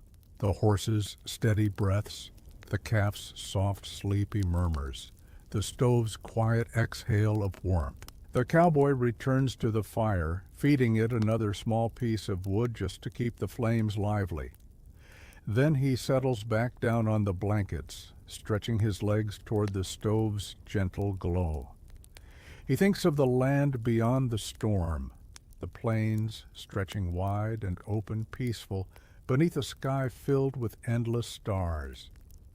He imagines the herd the calf must have wandered from, the ranchers who will search for strays once the storm passes. Perhaps they'll find him and the calf on the trail back home. Perhaps the owner will reward him, perhaps not. Work like this, the cowboy knows, isn't done for reward. It's done because life, all life, is worth fighting for. He lets his thoughts drift to the memory of warmer times, the smell of fresh hay in summer, the creak of saddle leather in the afternoon sun, the golden haze of dusk settling across familiar pastures. Those memories warm him almost as much as the fire. The hours stretch. Time becomes syrup thick. The storm's voice rises and falls with the rhythm of a giant icy ocean lapping against the cabin walls. But inside, warmth begins to knit a soft nest around them, weaving man and animals into a shared cocoon of breath and resilience. His eyelids droop, heavier now, weighted by the safety he has carved from the storm. He forces them open only long enough to glance once more at the fire, ensuring it burns strong. It does, faithfully, persistently. And then, for the first time since entering the cabin, he allows his body to sink fully into the warmth. He rests one arm across his chest, the blanket wrapped firm around him. His breathing slows, matching the steady rhythm of the horse. The calf nuzzles deeper into its blanket, a tiny but steady presence at his side. The cowboy's head dips. His breath evens. His eyes close, not in vigilance this time, but in surrender to well-earned rest. Sleep comes gently, like a warm hand lowering over tired eyes. The fire continues to glow. The braces continue to hold. The storm rages on, but the cabin stands steady against its fury. And for a few precious hours, the cowboy finally sleeps, deeply, safely sheltered beneath the fragile roof he fought to save. The cowboy sleeps in the slow, heavy way only exhaustion can shape, the kind of rest that folds over a person like a thick quilt, pulling them deep beneath its weight. For a time, he doesn't hear the storm. He doesn't feel the chill. He drifts in a warm darkness where memories and dreams weave together in hushed amber tones.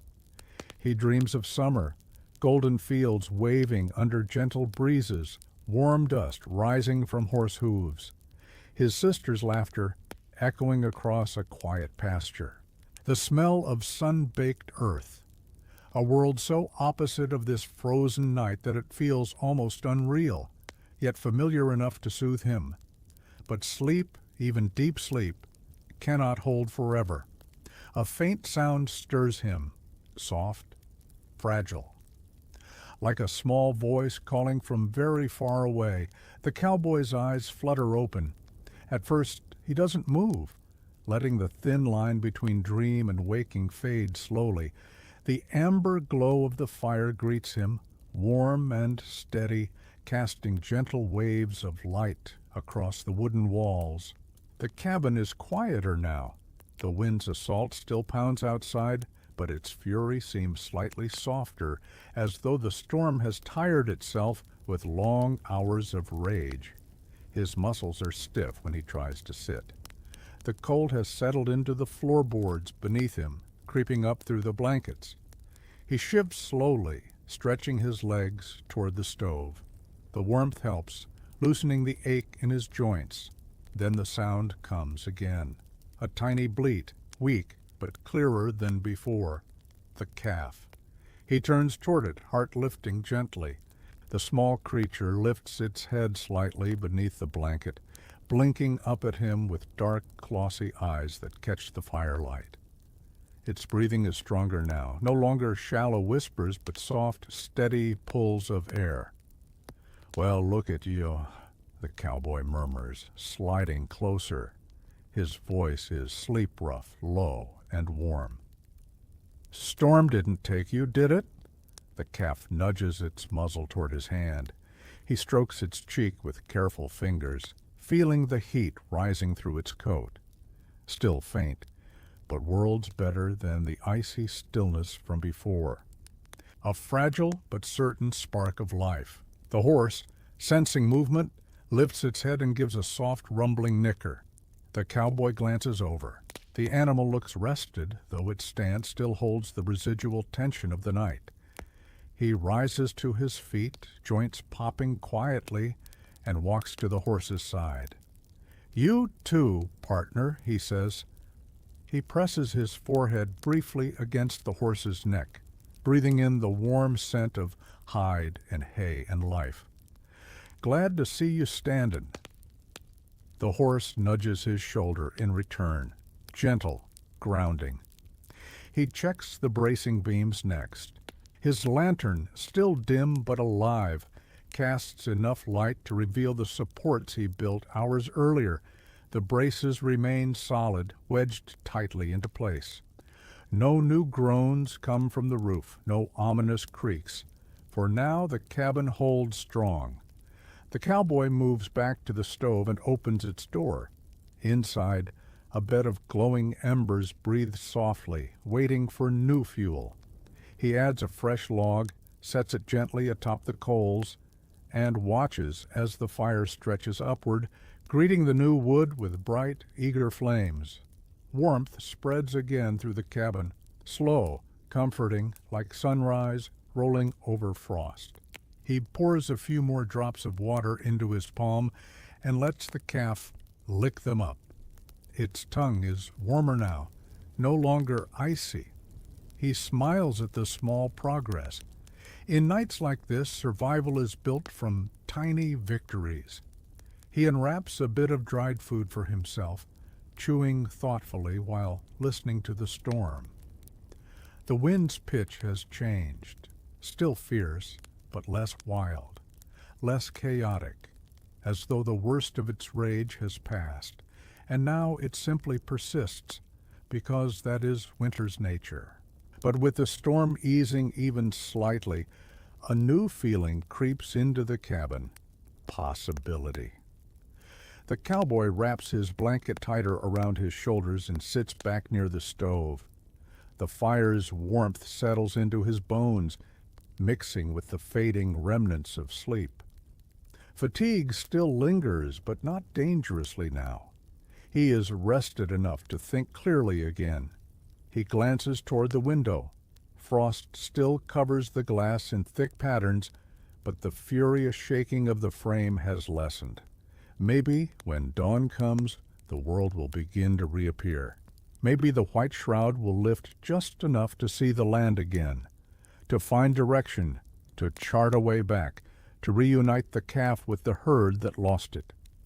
The cowboy breathes deeply, letting the air fill his lungs and steady his heartbeat. Night still holds the cabin tightly. The storm still rages, but the worst feels like it has begun to ebb. He looks at the calf curled beneath its blanket. He looks at the horse, standing strong despite the long night. He looks at the fire, burning faithfully against the cold. They survived the darkest hours. Now comes the slow climb toward morning. The storm begins to reveal a slow, subtle shift, not in its strength, for it still howls viciously across the plains, but in its cadence. The wind no longer screams in wild, chaotic bursts. Instead, it moves in long, dragging waves, as though winter itself is growing weary from the endless fury. The cowboy senses it first in the way the walls vibrate, less violently now, more like a deep, tired sigh. He rises to his feet, blanket wrapped around his shoulders, and walks toward the window. Frost weaves crystalline patterns across the glass like delicate feathers, shimmering faintly in the firelight. He wipes a small patch clear with his sleeve, and this time, instead of pure white chaos, he glimpses a faint, shifting gradient, darker snow beyond the immediate white, shadows suggesting movement of storm clouds lifting rather than crashing down. It is still far from over, but dawn is coming, somewhere behind that swirling veil. He lets the frost creep back over the window and returns to the fire. The calf lifts its head as he passes, offering a softer bleat than before, a sound of growing strength. He kneels beside it again, running his fingers gently along the warm curve of its neck. "You're doing all right," he murmurs. "Storm's losing its teeth." The calf nuzzles his hand in a small gesture of trust. The cowboy smiles, a warm, tired expression that softens the shadows on his face. Behind him the horse shifts, releasing a slow breath that curls like smoke in the dim air. The cowboy pats its flank as he walks past. "Won't be long now," he says softly. "We'll get moving when the light's strong enough to show us the world again." He feeds the fire another log, watching as sparks flit upward like fireflies trapped in amber. The flames brighten, casting deeper warmth across the walls. The cabin no longer feels like winter's afterthought. It feels inhabited, alive, carrying the warmth and breath of 3 surviving souls. A moment of stillness settles.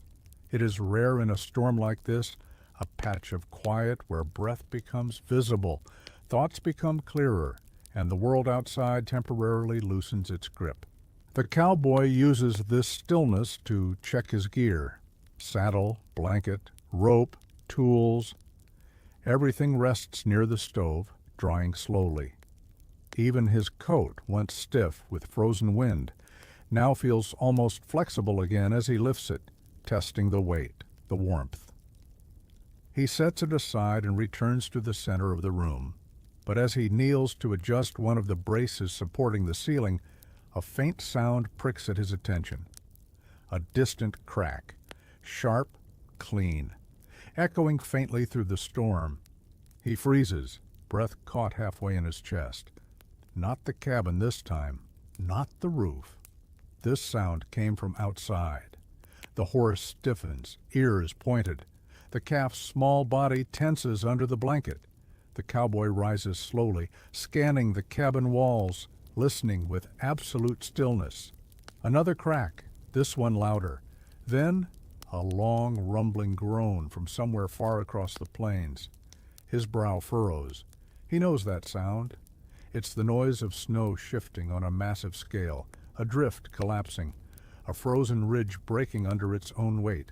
Storms of this size create landscapes that are as dangerous as they are beautiful. Loose snowpacks, cornices forming along ridges, hidden drops carved by relentless wind. He steps to the window again, scraping a fresh circle through the frost. This time, he sees something new, darkness in motion.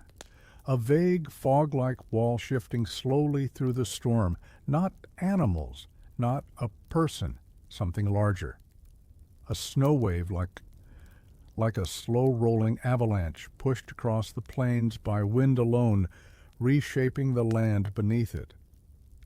He watches for several seconds, noting its direction, its pace. Relief loosens the tension in his shoulders when he realizes it's not moving toward the cabin, but across the ravine, parallel to where they are sheltered. Still dangerous, but not immediate. He lets out a slow breath he didn't realize he'd been holding. The storm is weakening, but winter has one last habit, reshaping the world in silence and shadow, preparing a new kind of challenge for morning.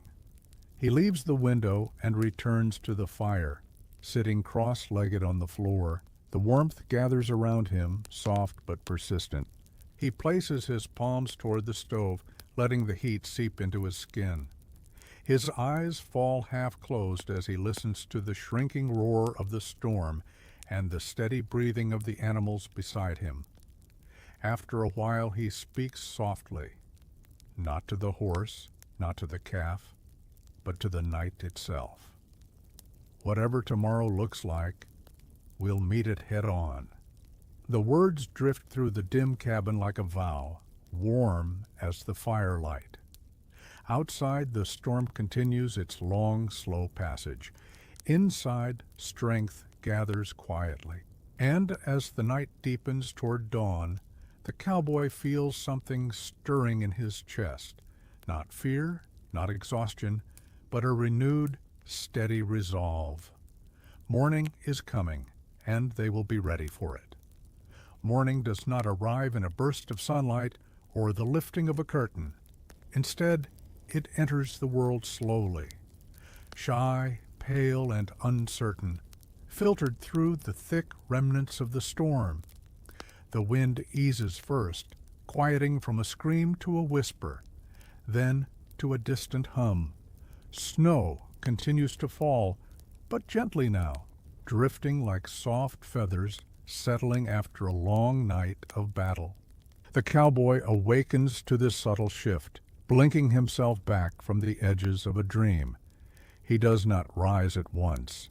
Instead, he listens. The silence is different.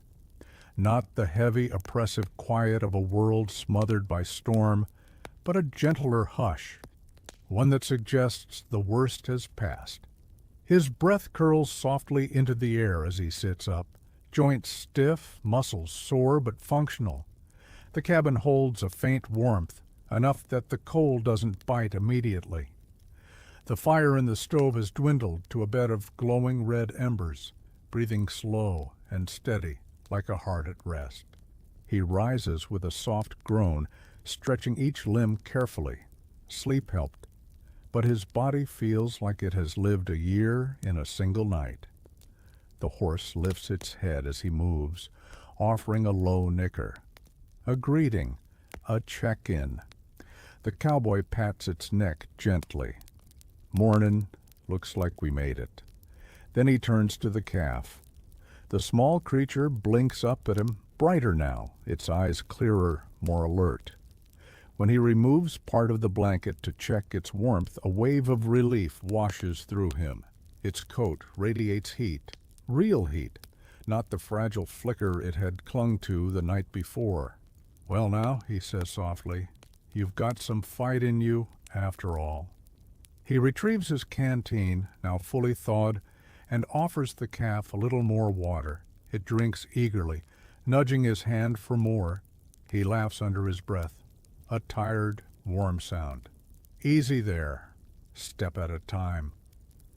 The cabin feels safe now, but he knows safety never lasts forever. Soon they will need to face the world outside. He approaches the door and places his hand on the wood. No longer vibrating with the storm's fury, it feels almost still. He unlatches it slowly. Cold air slips in, crisp and sharp, but not violent. He opens the door wider. The world outside is breathtaking and dangerous. The storm has carved a new landscape entirely. Snowdrifts rise in smooth, towering waves, sculpted by wind into frozen dunes. The ravine walls are blanketed almost to their tops. The sky is a muted gray, heavy with leftover snow, but through it shines the faintest glimmer of dawn, soft and diffused like light seen through frosted glass. Everything is quiet, profoundly quiet. The cowboy steps outside, boots sinking deep into the new snow. It rises almost to his knees, powdery and cold, but not as treacherous as the night before. He scans the horizon, gauging direction, measuring distance. The world is disorienting, reshaped, blank, unfamiliar, but faint landmarks still remain if one knows where to look. A solitary, frost-covered tree limb jutting sideways from a ridge, a cluster of rocks nearly buried to their crowns. A distant fence post peeking through the drifts like the tip of a finger reaching for air. He nods slowly. He can navigate this. But first, he must ensure the path is safe. He steps farther from the cabin, testing the snow's depth, its firmness. Some areas hold firm beneath him, others collapse inward, revealing pockets of hollow drift. He marks them in his mind, pitfalls to avoid later. When he turns back toward the cabin, he sees the horse watching him from the doorway, its mane dusted with snow, breath rising in soft clouds. "Not yet," he calls gently. "Gotta make sure you got something solid to step on." He returns inside and gathers what he needs: rope, saddle, the warming blankets they'll carry, and a small tool to clear shallow paths. He works quietly, efficiently, his movements sure despite lingering fatigue. As he prepares, he glances back at the calf. The little one lifts its head again, ears twitching, as if sensing adventure or danger lingering just outside the cabin walls. "You're riding with us today," the cowboy tells it softly. "Storm took its best shot, but you're not staying out here alone." He fashions a thick sling from an old blanket and a length of rope, creating a secure cradle he can carry against his chest or across the saddle. The calf resists at first, bleating softly, but soon settles as he wraps it in warmth. The horse steps closer when he approaches with the bundle, lowering its head as if inspecting the tiny creature it helped shelter through the night. For a moment, the cowboy smiles at the quiet bond forming between them. Survival ties hearts in ways gentle weather never could. He opens the door fully now, letting the pale morning shine across the cabin floor. "Time to go," he says, voice steady with renewed resolve. He steps outside first, pressing a new path into the snow. The horse follows carefully, trusting his lead. The calf rests against his chest, warm and still. The world is vast, white, and silent, a blank page after a long night's story. But they are not afraid. They survived the coldest hours. They endured the storm's rage. Now comes the journey back to life, slow, methodical, hopeful. Together they step into the reshaped world, leaving the small cabin behind like a lantern whose duty has been fulfilled. The cowboy moves slowly through the deep morning snow, each step carving a narrow path through the white silence.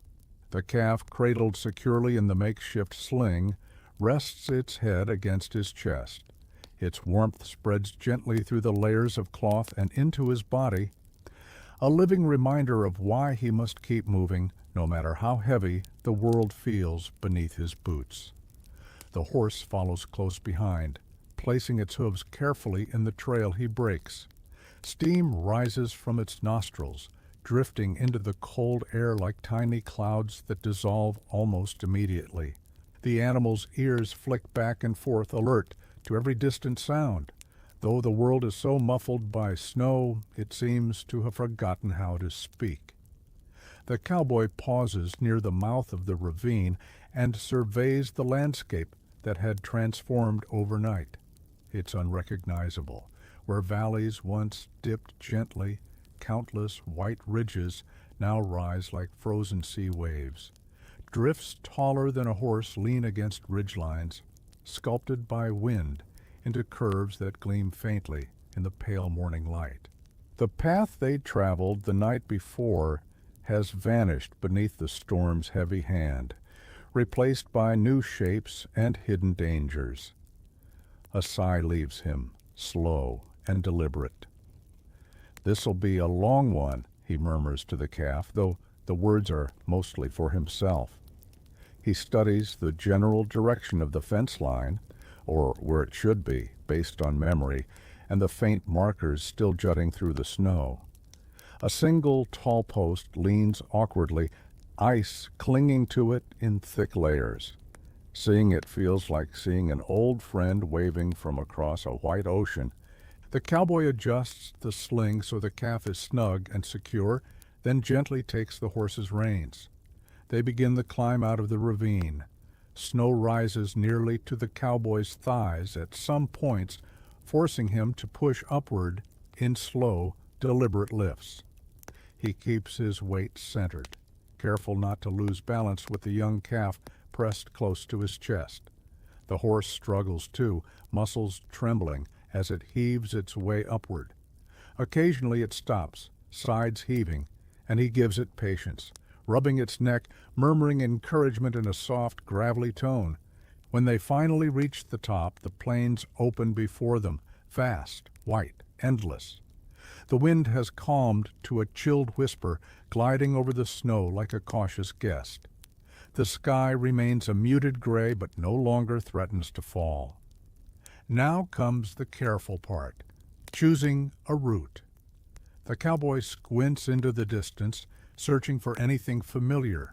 A low-rise, a crooked shadow, the faint line of the old fence that once divided grazing land. Eventually he spots it. Another post, just barely visible above the drift, leaning under the storm's weight, but still upright. "There you are," he mutters softly. He heads toward it, each step sinking deep, pulling him down into the earth before he can rise again. The journey is slow, painfully slow, but steady. The horse walks behind him, careful and trusting, knowing the cowboy will never lead it into danger, knowingly. The plains remain quiet, save for the crunch of snow beneath their weight. Even the air tastes different, crisp, new, tinged with the scent of morning after a storm. At times the cowboy pauses to listen, to make sure the world is still stable, to feel whether the weather hints at returning fury. But the only thing he hears is the hush of the wind, soft as a lullaby. A faint flutter touches the horizon, darker shapes shifting beneath the gray sky. At first he tenses, fearing another surge of storm, but as the shapes sharpen, his breath catches. Cattle, a small cluster, dark bodies moving slowly across a distant ridge, shaking off blankets of snow. Some graze at frost-hardened shrubs. Others huddle together for warmth. The cowboy's chest warms with recognition. "That's your family," he whispers to the calf. Or near enough.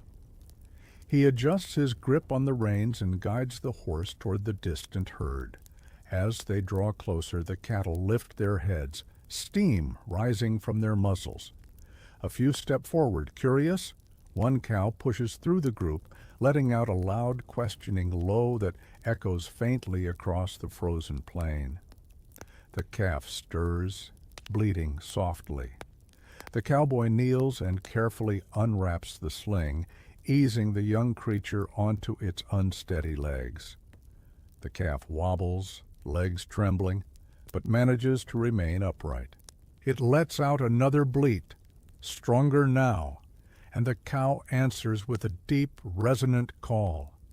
Slowly, shakily, the calf walks toward the herd. The mother cow meets it halfway, nudging it with urgency, sniffing along its neck as if confirming that it is truly alive. The calf presses into her, tail flicking weakly, relief flowing off it in waves. The cowboy steps back, giving them space. The horse beside him exhales deeply, as if sharing in the moment's release. He watches quietly, shoulders loosening for the first time since the storm began. A soft smile touches his lips, weary but whole. The calf, saved from the storm's clutches, now stands safely in the warmth of its herd. Life, stubborn and persistent, has won another small battle. He pats the horse's neck, letting his hand rest there a moment longer than usual. "We did all right," he murmurs. The wind shifts lightly, carrying the faint promise of clearer skies. But as he surveys the plains, still vast and treacherous beneath their snowy blanket, he knows one thing. Their journey home is far from over. The reunion between the calf and its mother lingers in the cowboy's mind like a warm ember, a small but powerful light against the vast, frozen plains. The herd gathers around the little one, forming a protective cluster, their bodies steaming gently in the icy morning air. The mother cow nudges the calf repeatedly, urging it to drink, to stay close, to remain tethered to the living warmth of the group. The cowboy stands a short distance away, watching quietly. His breath leaves him in slow, clouded ribbons. The sight brings a soft ache to his chest, the kind that rises not from sorrow, but from the quiet beauty of something set right. Snow shifts beneath the horse as it steps closer to him, lowering its head until its muzzle presses gently against his shoulder. The cowboy smiles and strokes its neck. "We done good," he murmurs. "Storm didn't take what it tried to." But as the tenderness of the moment fades, reality drifts back in like a cold breeze. He and his horse still need to find their own way home. The cowboy scans the horizon. The storm's aftermath has transformed the landscape into an unfamiliar sea of white dunes and ridges. The trail, once marked by old fence posts and the familiar slope of land, is buried beneath drifts that rise taller than a man. Even the distance feels different, swallowed by a gray morning sky that seems closer than it should be. Finding direction will not be easy. He pulls his coat tighter around him and tugs his scarf up higher along his jaw. His body aches with a deep, bone-heavy exhaustion, the kind that comes only after a night spent wrestling with cold and fear and the relentless pull of survival. But his spirit remains steady, anchored by the fire he carried through the storm. The cowboy turns to the horse. "We head east, follow the ridge till it opens up. Home somewhere beyond that."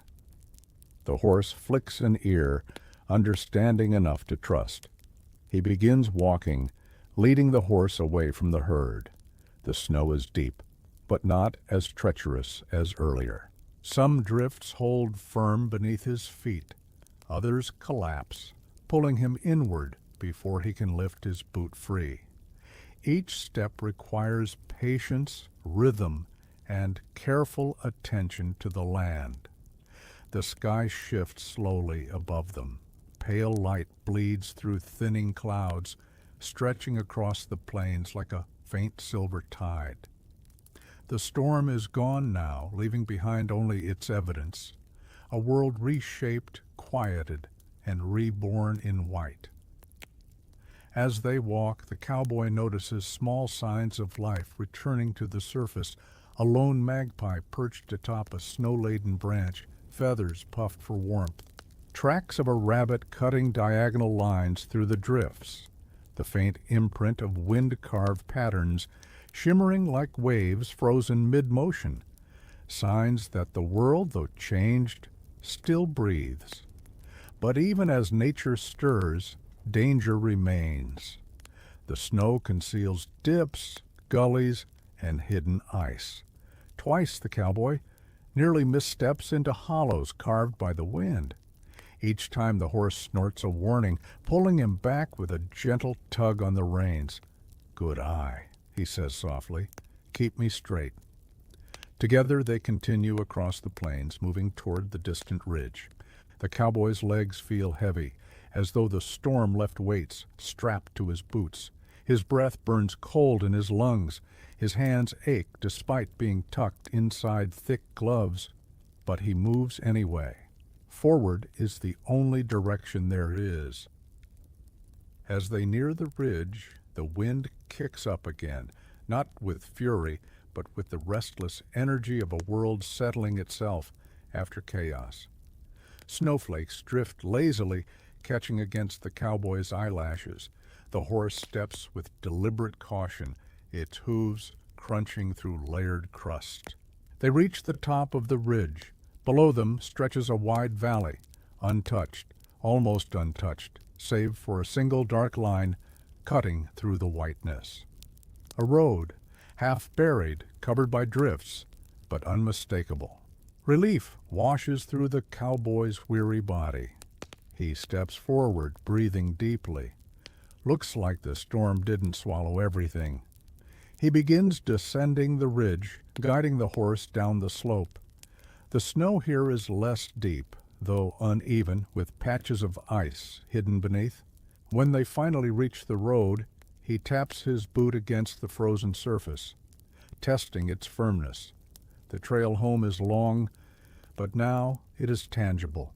He mounts the horse, settling into the saddle with a slow, grateful sigh. The animals stand steady beneath him, warmed by their shared struggle. He gives one last glance toward the valley behind them, toward the herd that now shelters the calf he saved. A faint smile touches his lips. Then he clicks his tongue gently. The horse moves forward, hooves breaking through the soft crust of snow as they begin the slow journey home. The storm tested them, the night challenged them, but morning welcomed them back into the world.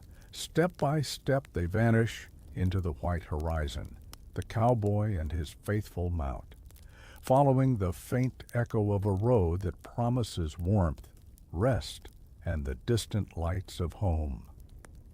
The cowboy guides his horse along the half-buried road, the snow rising on either side in gently curving walls sculpted by the waning storm. The pale morning light spreads slowly across the plains, its muted glow softening the harsh edges of the frozen world. The sky above has shifted from storm gray to a lighter ash, hinting at surrender, as though the heavens themselves are weary after the long night. The horse's hooves break through the crusted snow with each step, leaving a trail of shallow impressions behind them. The cowboy sits low in the saddle, his body moving with the gentle sway of the horse.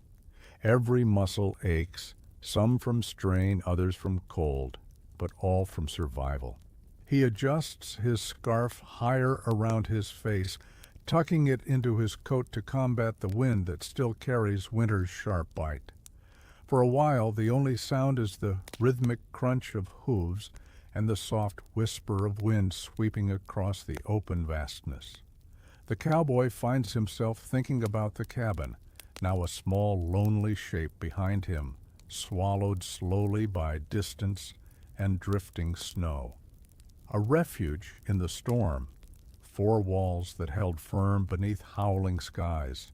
He imagines future travelers stumbling upon it, finding the ashes of the fire he built, the small impressions in the floor where he slept, where the calf lay, where his horse found shelter. Maybe they'll feel a sliver of the warmth he fought so hard to keep alive. He hopes so. The road curves gently ahead, following the natural lay of the land. He recognizes this stretch, faintly, like a memory softened by time. It leads toward a water crossing, or what would be one in warmer months. In winter, the creek freezes over, forming a flat ribbon of ice that often makes for easier travel. But after a storm like last night, nothing is certain. The cowboy slows the horse as they approach the low dip in the terrain. The ground becomes uneven beneath the snow, and the wind shifts direction, sweeping across the plains with a restless whisper that feels almost like a warning. He dismounts, landing with a heavy thud in the snow. His legs tremble from the long ride, but he steadies himself with a deep, grounding breath. "Easy now," he tells the horse, patting its shoulder. "Let's not rush what we can't see." He walks ahead, testing the snow with the tip of his boot. A hollow sound echoes faintly beneath, not solid ground, but ice. Thick ice, perhaps, but perhaps not. He kneels, brushing snow aside, until a slick, pale surface gleams beneath, frosted and opaque. The creek is here, as he suspected, and the ice, though unmoving, tells no truths about its strength. The cowboy rises slowly and leads the horse a few steps to the left, probing again. Same hollow echo. He tries the right side. The snow deepens, revealing a drift that could serve as support, but also hide pockets of empty air beneath. He sighs softly. Looks like she froze uneven this year. The horse nudges his shoulder with its nose, sensing his hesitation. He rests his hand on its muzzle. "We'll find a way across, just got a feel for it." He moves along the edge of the creek, step by careful step, paying attention to the sound underfoot. The ice sings, a soft, brittle song, each time he comes too close to a weak patch. But as he walks farther upstream, the sound changes, solid, muted, more promising. He tests it again with the heel of his boot. No hollow thump, just the soft crunch of packed snow. He presses harder, still firm. This'll do. He returns to the horse and gently leads it to the safer crossing. The animal hesitates at first, not out of fear, but out of instinct, reading the land with senses older than memory. But the cowboy speaks to it softly, his voice a low, steady hum that has carried them through the deepest cold. "Trust me." Step by step they move across. The ice groans faintly beneath the horse's weight, but holds. The cowboy keeps his breath steady, his movements calm. Only when they reach the far side does he allow a slow breath of relief to escape. The plains beyond the creek stretch wide and open, rising gradually toward a line of distant hills. Somewhere beyond those hills lies the ranch land, home, warmth, and rest. The cowboy remounts, wincing as sore muscles protest. He settles into the saddle, gathering the reins. The horse responds with a gentle toss of its head. Eager to continue, they move forward again, following the faint path carved by the storm's passing winds. The land feels quieter here, almost reverent. Snow-covered sagebrush peaks above the drifts, their frosted tips catching the morning light like tiny crystals. A lone hawk circles overhead, wings dark against the pale sky, searching for movement beneath the snow. As the cowboy rides, he feels the weight of fatigue pressing upon him once more. His eyelids droop occasionally, but he forces them open. This stretch remains dangerous, beautiful, but deceptive. Snow hides dips, ice hides uncertainty, and cold hides all manner of challenges. But he is not alone. The horse, the open road, the memory of the calf set safely back with its herd. These are companions of their own kind. The wind shifts again, carrying with it a faint scent, wood smoke. The cowboy lifts his head. Wood smoke means people, means warmth, means refuge. His heart beats a little faster, not with fear, but with anticipation. Someone's not far, he murmurs. He urges the horse forward, following the drifting scent across the plains. Somewhere ahead, hidden behind snow-laden hills, lies a camp, or perhaps a homestead, maybe even a small outpost standing bravely against the winter. Whatever it is, it promises something precious, a place to rest, a place to warm, a place to end the long journey born under the coldest sky. The scent of wood smoke grows stronger with each step, carried across the frozen plains in gentle, wandering ribbons. To someone unaccustomed to winter travel, it might go unnoticed, lost in the numbness of cold air. But to the cowboy, whose senses have been sharpened by hardship and honed by long seasons on the land, that faint smell is more telling than a lantern's glow. It means fire, warmth, human hands tending to life against the elements. The horse lifts its head too, nostrils flaring as it tastes the smoky air. It lets out a low, hopeful snort. "That's right," the cowboy murmurs. "We ain't far now." The path grows slightly firmer beneath the horse's hooves as they near the low rise ahead. Snow here lies in shallower drifts, the wind having sculpted it into smooth ripples rather than jagged dunes.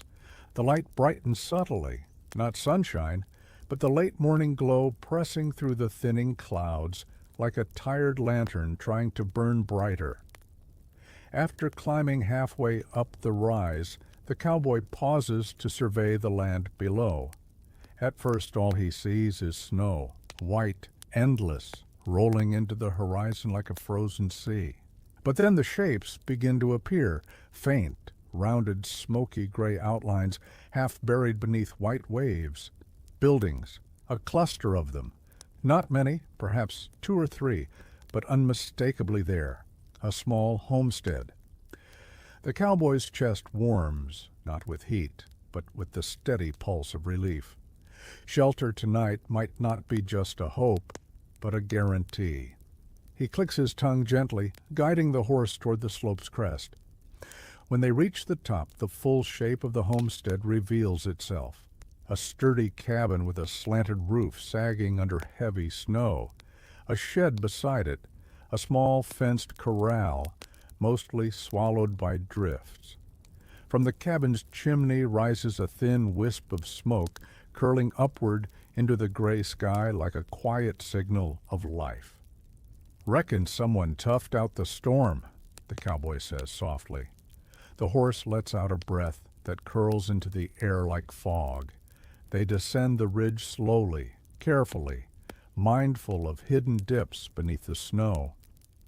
A few yards from the homestead, the cowboy halts. He lifts one hand, listening. The plains around them are silent, except for the gentle sigh of wind brushing through the new snow. Then, faint but real, he hears movement, a door creaking, a voice calling out, rough but steady. "Hey there, rider on the rise!" The cowboy straightens in the saddle. A figure emerges from the cabin, bundled in fur-lined layers, stepping cautiously through knee-deep snow. The person waves, then moves toward him with the deliberate pace of someone who knows winter well enough not to rush. As they draw closer, the cowboy can see the man's features more clearly. Weathered face, gray-flecked beard, and eyes sharp with concern. "You all right?" the man calls. "Storm near buried us alive out here." "Got through it," the cowboy replies. his voice hoarse but steady. "Found shelter by chance? Well, you're lucky to be standing after a night like that." The man reaches the horse and peers up at him. "Come on in. Fire's warm. Coffee's on. And any survivor of last night's wrath earns a hot meal." The cowboy nods gratefully. "I won't turn down either." As he dismounts, his legs shake from fatigue. The homesteader steadies him with a firm hand. "Easy. Storm takes more out of a man than he thinks." The horse stands close as though guarding him, breath steaming in soft gusts. The homesteader pats the animal's neck. "Fine creature you got here, strong." "Carried me through the worst of it," the cowboy replies. They move toward the cabin. Snow crunches beneath their boots in steady rhythm. The cowboy can feel the warmth radiating from the walls even before they reach the door, the promise of refuge, of stillness, of safety. Inside, the cabin glows with firelight. A pot simmers on the stove, filling the air with the rich scent of beans and smoked meat. Thick quilts are draped across chairs, boots dry near the hearth. Lanterns flicker against wooden walls, casting long, gentle shadows. The homesteader steps aside. "Come on in. Heat'll get your bones moving again."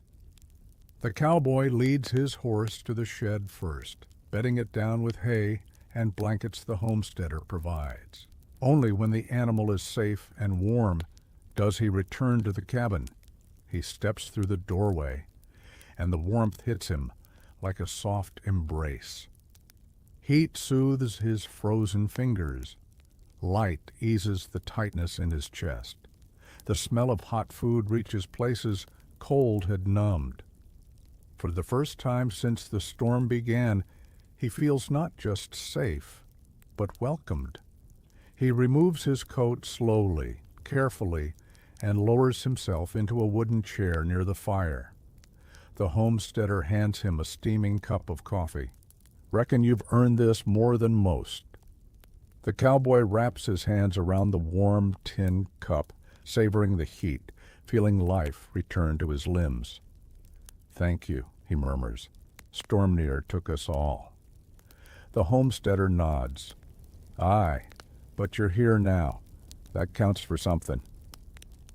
And as the cowboy takes his first slow sip, warmth spreading through him like dawn breaking across the plains, he knows one truth deep and clear. The coldest night tried its best, but he survived it. The years pass, and winter, in all its familiar cruelty and unexpected grace, returns again and again to the plains. Some storms come fierce, others quiet. But none matched the memory of that night, the night when the world froze so deeply the sky itself seemed brittle. And yet one cowboy rode through it. One rider, wrapped in courage and stubborn hope, carried life through the storm's howling darkness. People still talk about it. Some say he was lucky. Some say he was guided. Others call him the frozen rider, the man who refused to let winter write the ending. But if you were to ask him in the warm comfort of a spring morning years later, he'd simply shake his head and say he did what anyone with a good horse and a good heart would have done. He'd downplay the danger, the cold, the way the wind nearly carved the life from his lungs. He'd speak only of the calf reunited with its mother, of the cabin's fire, of how morning light eventually broke through the storm's last breath. Yet the truth lives in the quiet details, the ones others remember even if he won't speak them. That he rode through white so thick it erased the world. That he held a dying calf against his chest, giving it the warmth he barely had for himself. That he braced a collapsing roof with trembling arms and pure determination. That he stepped back into the storm at dawn with nothing but hope to guide him home. The plains remember, too. When snow blankets the land in deep silence, ranchers say you can still feel something out there. A lingering warmth, a reminder of resilience left behind like a footprint beneath the drifts, a story carried on the wind. Sometimes, on the coldest nights, homesteaders swear they hear the faint sound of hoofbeats moving steadily through the dark, not frantic, not afraid, just patient and strong, the rhythm of a rider who learned the language of winter and lived to tell about it. And when calves wander too far from their mothers, when storms curl their icy fingers around the land, old ranch hands still say, "A cowboy once saved one in a night worse than this. If he could manage it, so can we." The cowboy himself grows older, lines deepen around his eyes, but the strength in his gaze never fades. He sits by his own fire now, listening to the wind outside his window. Sometimes he feels the cold nibble at his fingertips in memory, and he smiles, not because he misses the storm, but because he survived it, because he carried warmth through a night that tried to smother it. One evening he walks out onto his porch, watching snow begin to fall in gentle flakes. The horse that saved him nudges him softly, older now, but just as loyal. He pats its neck, feeling the bond born in that frozen darkness. "Storms come and go," he whispers into the quiet air, "but we stand." And as the first white dusts the ground, he feels no fear. Only the steady heartbeat of a man who faced winter's roar and answered it with light. The legend of the frozen rider lives on not because he sought glory, but because he carried mercy, courage, and warmth through the coldest night in American history, and in doing so, warmed the world around him. Thank you for staying with this story, for riding with the cowboy through the quiet snow, the deep cold, and the fragile moments of hope. If your eyes feel heavy now, let them close. Let the warmth of his journey settle around you like a soft blanket. Before you drift off, I'd love for you to like, subscribe, and leave a comment. Tell me where you're watching from, maybe the US, Europe, Canada, or any other corner of the world, and what time it is as you rest with this tale tonight.